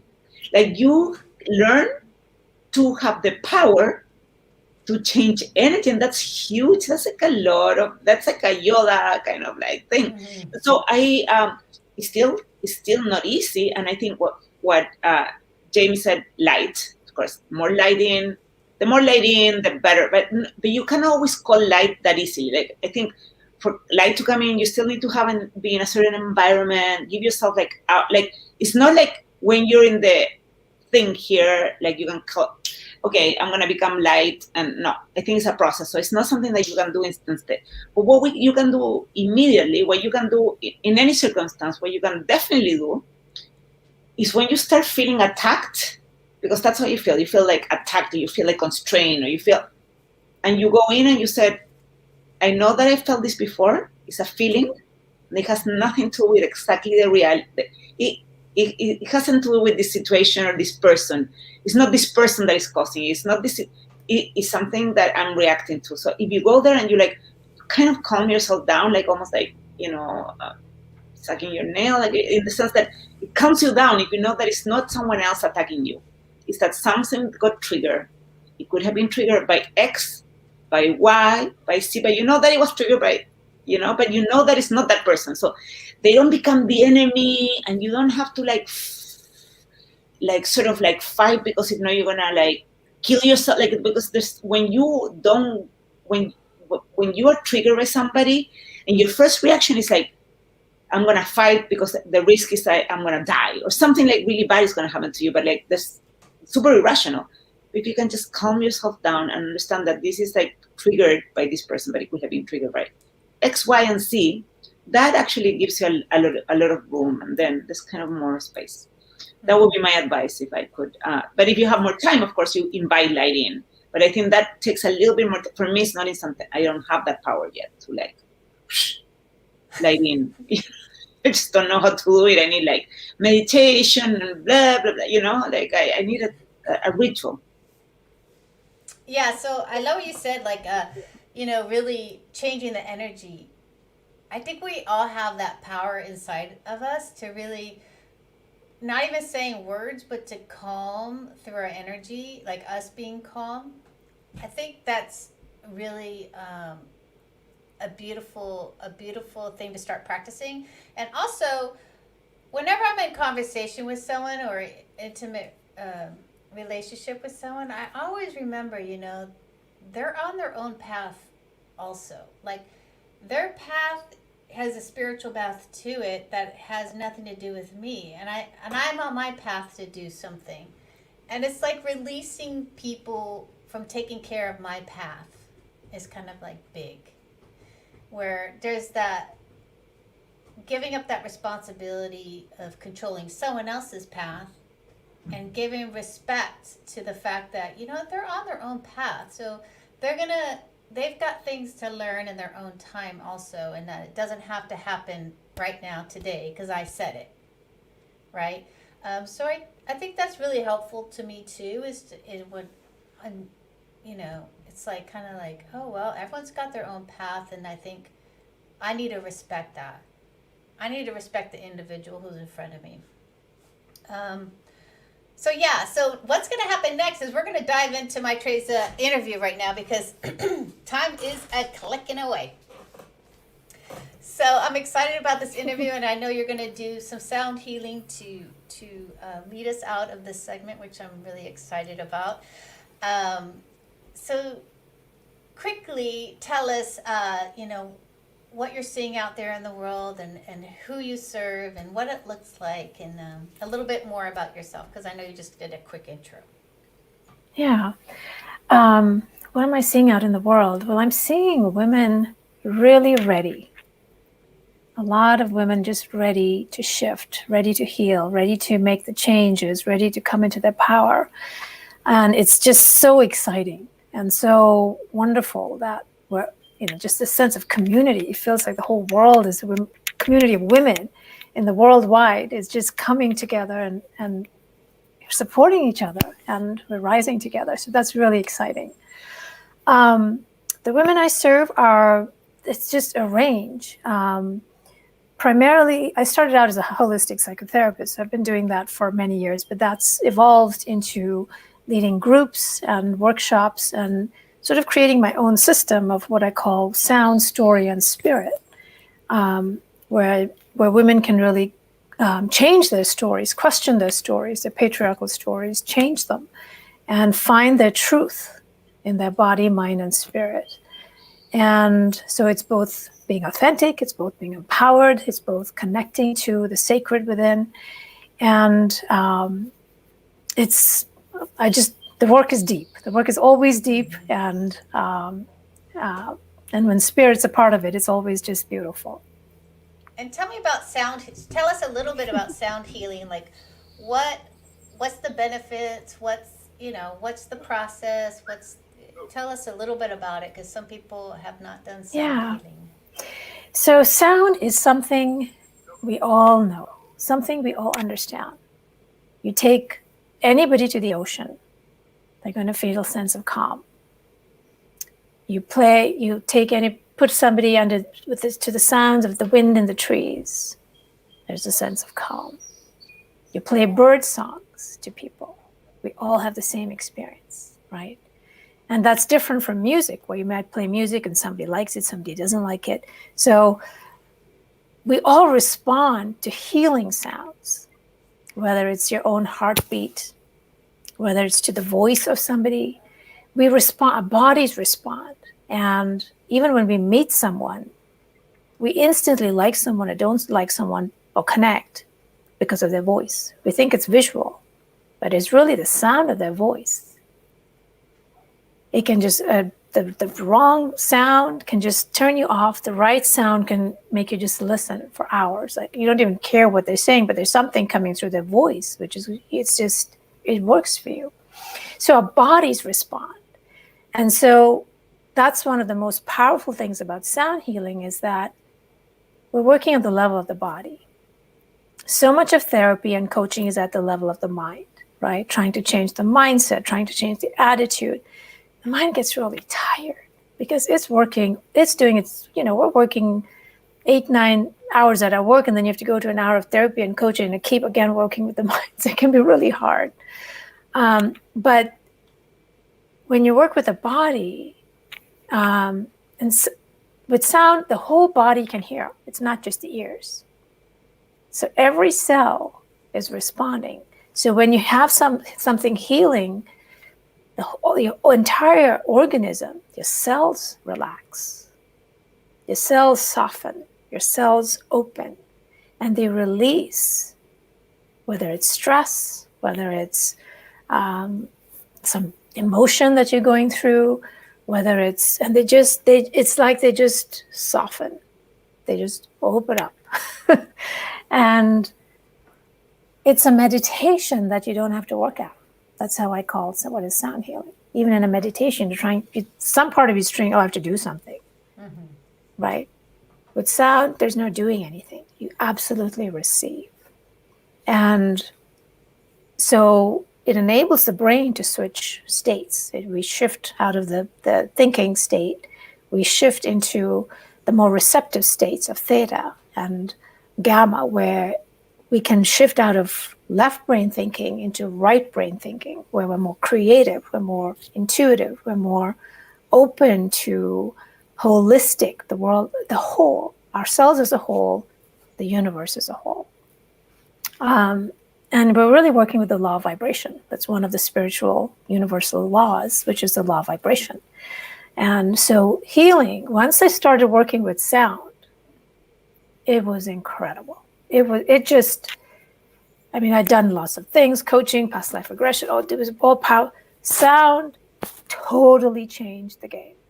People were healing like this, and things that would take years, a few months, and they'd be done. And my practice practically ended. It actually closed. I had to find new ways of working. So it's extraordinarily powerful, and it hits the realm of magic because we're working in the realm of quantum physics. We're not working with biology or chemistry. We're working in the realm of quantum physics, so it's on a holographic level, and it opens up the person. Whether it doesn't matter what you believe. It doesn't matter, the whole box of how we put ourselves in, of personality. It's no longer there, and you're just vibration and energy and light. And you're working with intention. You're working on a very refined level. You're working on the subtlest element, which is ether. And so change can happen very quickly. And it's mind, body, spirit. It doesn't go back. But sometimes you can have an attitude or a mindset change, and then you kind of go back. This stays. So is it something that you can also go back to, draw upon in certain situations? So, right? So if you're in a stressful situation, can you bring it without having to get your bowls out at the moment? Is there something you can draw back on and bring forth into that situation? Or you can, but it's very easy to have a recording, an audio recording of bowls or some kind of sound healing, on your phone or something that you can just immediately access. And of course, you can use other things. You can bring in an image. It's not just only sound, but or even just simply humming. Along with your breathing, if you just were to hum, or even if you were just to, this is rhythm, right? Why do mothers do this to babies? It's rhythm. We respond to rhythm. We are rhythmic beings. So when you just, even something simple like this calms your nervous system. So that's a very simple technique anybody can do, even if you just do it, your arm, or just when you introduce any kind of gentle rhythm, it soothes and calms your nervous system. Is that because it's rooted into our like true being and who we are? It's like that what is it? Do you know? It's because matter is actually vibration. Yeah. And the body is sound. We are made of sound. It's hard to, because we think energy and we're used to talking in terms of energy, but matter is really, if you look at quantum physics, there's, it's either, if you go to the smallest elements, it's either a wave or a particle. So we're really these waves of frequencies, of colors. And so, you can think of us as just these multiple waves. And so when you change something here, it changes the whole thing. I know that might be a little bit too technical, but we respond. Yeah. Yeah. So I know you wanted to speak on, so this is exciting for me because, I used to be a chemistry tutor, by the way. So it's like all these like shifts of energy and is interesting to me. But so how can I know you're gonna lead us out to it. So how can this be used? What's the practical uses of really sound healing? So the first thing would be stress. The number one killer of anything is stress, right? Whether it's your health, whether it's a relationship, or whether it's a business, it's just even a very practical use is stress, for stress. So my recommendation would be to attend a sound healing. There's so many online. You don't have to go in person. They're very reasonable. Some of them are free. Some of them are like $10, $15, $20. Just to have something like that on a regular basis, even if it's once a week or once a month or whenever it's possible, it brings your body to a very deep state of rest. I've had people and I've taught people, I also teach sound healing, so where people say, I have not had rest like that in 10 or 15 years. So the rest that the body drops into is much deeper, can be much deeper than sleep. And and beyond that, there's a lot more that happens. There's a lot of nourishment that the body receives through sound. So it's a wonderful, wonderful medicine for the body and the mind, of course. Yeah, and the soul, of course. So deep peace, very deep peace. It leads you into very deep states of peace and stillness and calm, which you don't have to figure out how to do with a meditation. It's like, that's what I love. It's like, yeah. Well, I'm a horrible meditator. I'm like, I have to work on I am not a good meditator because I like to move around. As you can see me moving around all the time. It's hard for me to do that. So I love finding new ways of getting peace in my life because it's a struggle for me to really sometimes do the meditation. So let's switch gears a little bit and let's talk a little bit about your work with the patriarchy. And can you just give us some, some teachings on that and where is it? Where's the patriarchy and how is it showing up? Because when I first heard this, I was like, this is years ago, 20 years ago. I was like, oh my God. Okay, I'm getting it as a woman growing up in the United States of America. So can you kind of speak into that? Yeah. Well, it's everywhere. It can be more overt in more patriarchal cultures, and it can be more subtle in less overtly patriarchal culture, but it's everywhere, and every woman experiences it. I've worked with women who are, very, very high-powered lawyers, women who have come from very different socioeconomic backgrounds. It's everywhere. We are in the patriarchy. We are literally in the matrix of patriarchy. And so the work for women at this time is to question, to really first look at your life, look at yourself, and what are the patriarchal stories that you're living? Right? And these are messages that no matter how liberated you are, no matter how educated you are, it does not matter. No matter how spiritual you are, it does not matter. It's like we're all submerged in this soup. And to merge from this, we need to question all the stories that we've been handed down from our families, from our cultures, from our religion, everything that defines a woman as we know ourselves to be. So I lead women through a whole process. I call it patriarchy detox, where you really, you go and question all these, and not just in your mind, but about your body. I mean, all the things that we have about our bodies, our sexualities, our voices, our power, that's all patriarchy. And so you question them, and then I lead them through a process where it's an embodied process. It's a feminine process. It's opening up to the feminine, the feminine self, your own feminine self. Who is that, right? We don't get taught that. We're sort of shuttled through this assembly line of this is what your life is going to look like. But who are you as a feminine being? And to allow that to emerge from your body, from your womb, from your heart, and from within.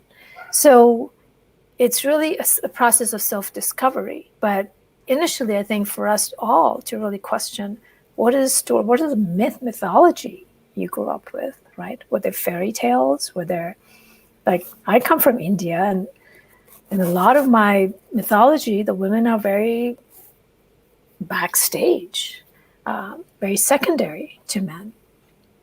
There are some where they are leaders, but it's so I had to question a lot of those stories and throw them out and create new ones. And I think that's what we're all collectively experiencing. What are we creating? What can we have? And that's the beauty of this time. There's so much possibility. We can write new stories. We can rewrite our stories. So, I think it's, if a high-powered lawyer is afraid to speak up, what does that say about a woman who's never been educated? Not that education is always the key, but where are we not speaking up? Where are we staying silent? Where are we not expressing our needs? Where are we not allowing ourselves to be passionate? Where are we, just not expressing our gifts? Where are we not being leaders? There's so many ways we hold ourselves back. So it's incredible. Once you open it up for women to see, everyone goes, oh my God, I thought I was aware, but I'm not. Well, yeah, I experienced that too. I was like, what? This is like a whole nother, like you said, a matrix that I did not even realize I was living under. So what can we do to really I know we're going to go into the sound healing in a minute, but what can we do to really reconnect with our feminine selves and our energy and our power, in that it's ours? Like, this is like the root of who we are. It's in us because that's who we are. Like, how can we start digging down in that? Right. So the Mayans say that a woman's second brain is in her womb, not in her head. Part of the patriarchy is we have been trained to develop our brains phenomenally, which is good. But it has also trained us to ignore and put our femininity second. Our power is in our second and third chakra. Our sexuality is one of our most powerful forces. And that, ironically, is the one that's been the most harmed on the planet. And that is the psychological violence of the patriarchy, to attack something that's the most powerful. So the womb which is a woman's creativity, her capacity to create life, her capacity for magic, her capacity for her feminine power, which is different from a masculine power. And that's been the confusion that a lot of us have bought into. We think power needs to look a masculine way. But a feminine power can be very beautiful, very incommunal, very interconnected, and strong and grounded, and have a very different flavor. And it's different for each woman. But so the one thing I would recommend is, what can anybody, any woman, what do you feel called to do? How do you feel called to connect with your womb, with your second chakra, with your third chakra, with your abdomen? What is living there? Get to know that part of your body. And it's body. It's not a mental thing. It's a very physical thing. That's the difference. So we can be disconnected. A lot of us are disconnected, or we don't, just even if it's just putting a hand there, even if it's just breathing into your abdomen, even if it's, movement, dance, movement, just very gentle movements, rocking, just allowing that part, allowing yourself to connect with your womb can open up a lot. All right, so I think we're ready for a little bit of sound healing, and then, although I feel very healed right now. I feel pretty calm right now. I'm feeling pretty good right now. But yes, let's do that, and then we're going to close out the segment. Okay. I do that. Okay, So a couple minutes, 2 to 3 like minutes. a minute, like not too, just to give us Got it. Okay. We're all pretty. We're pretty primed right now. Okay.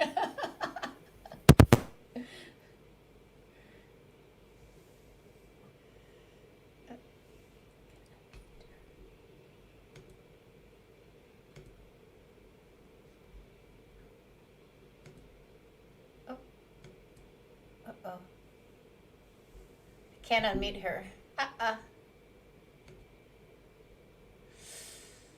Yeah, unmute. Yeah, there you go. Then I'll mute myself. Cool.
my gosh.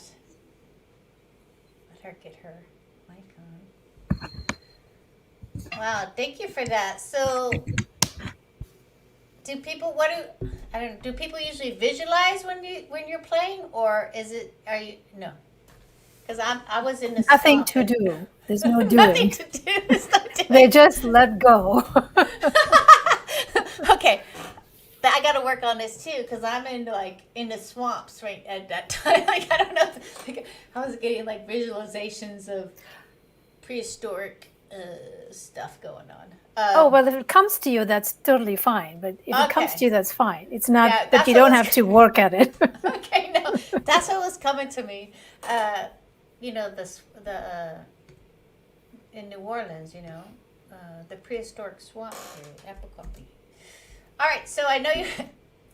I can't stop this brain sometimes. So.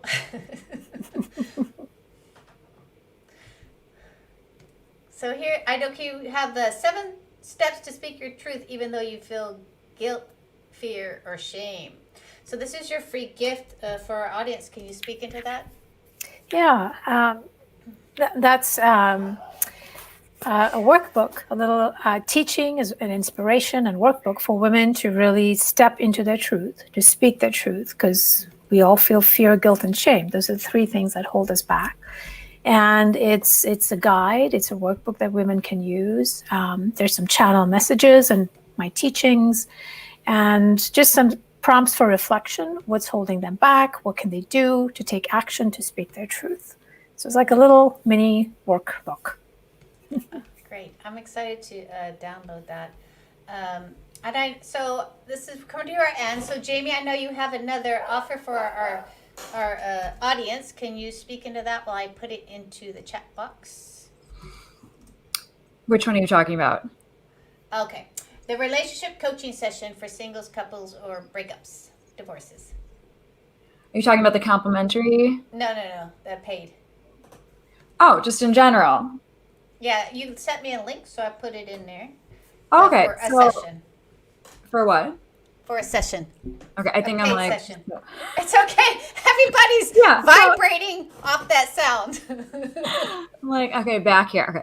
Back So there. yes, in general, yes, I do half an hour sessions, 45-minute sessions, and hour sessions. And it's been amazing. I've always been doing Zoom, even when I was doing in person.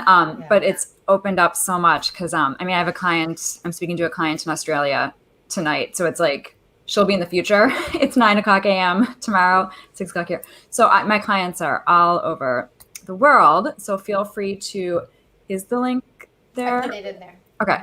So that's my website, therelationshipexpert.com. Reach out through there. And also, like I said before, feel free to check out my Instagram, which is at the relationship expert, no E, just the X. And I'm happy to talk to you whenever you're ready. Thank you, Jamie. And then Andre, I'm going to put your community on here, your membership, if you want to speak into that real quick. Join us and you'll be able to be notified when we have circles, we have moon circles, we have healing circles. I want to invite Maitra to be part of, to offer a circle to the community, hopefully, or to a sound circle, whatever. It's wonderful. Yeah. And that's... It's in there. Yeah, that's It's for in your. there. There's a free trial for your membership also. Yeah. All right, and then Maitra, you have one more offering for our audience. People are welcome to reach out if they want to work with me. I'm not. Probably later in the year I'll be offering more women's groups, but right now it's just one-on-one. Yeah. But people can reach out. Okay, well, ladies, I know I'm just so busy. So as always, as like I always say, thank you so much for your brilliance and your gifts and everything you offer to our audience out there, and to really, give us new ways. I just love like finding out new ways that will create better relationships, create more peace, have more harmony in a way that's that's really authentic, because that's really, it comes from really who we are. And in this group, it's a really about spirit and connection, and really being grounded in that, which is a beautiful experience. When you have that in this lifetime, it is a beautiful experience. So again, thank you ladies for being here. You can unmute yourself and say goodbye. Thank you for organizing such an amazing event. Seriously. Thank You you, always have the Amy. best Thank women. you. Always have the Thank amazing you. Yeah, thank you. I know the women on here are always amazing. You guys are like Amazing. so great. It's a pleasure to meet you all. Very All right, nice. ladies, we'll go have a beautiful rest of your day, and I will go like that. So everyone out there, again, this is our 9th Unstoppable Use episode, or I shouldn't say episode, our 9th live, and as I say, I'm excited. I'm always so blessed to be connected with so many great people. I think the more that we can invite community, the more we can invite each other to get into conversations that are helpful in many areas of our life, is such a benefit for us as ourselves, our family, our the bigger world beyond our front door is such a gift. I'm always so blessed after these after these lives to like feel invigorated, feel more curious, find new ways of being, and finding new ways of more tools I can have in my toolbox. So again, thank you for being here today, and tomorrow you'll get the replay links in your box, plus all of the experts links. You'll get those also in your email if you want to go in there and make a connection with them. So thank you again for watching The Unstoppable You, and go out and have a beautiful rest of your day. All right, bye-bye.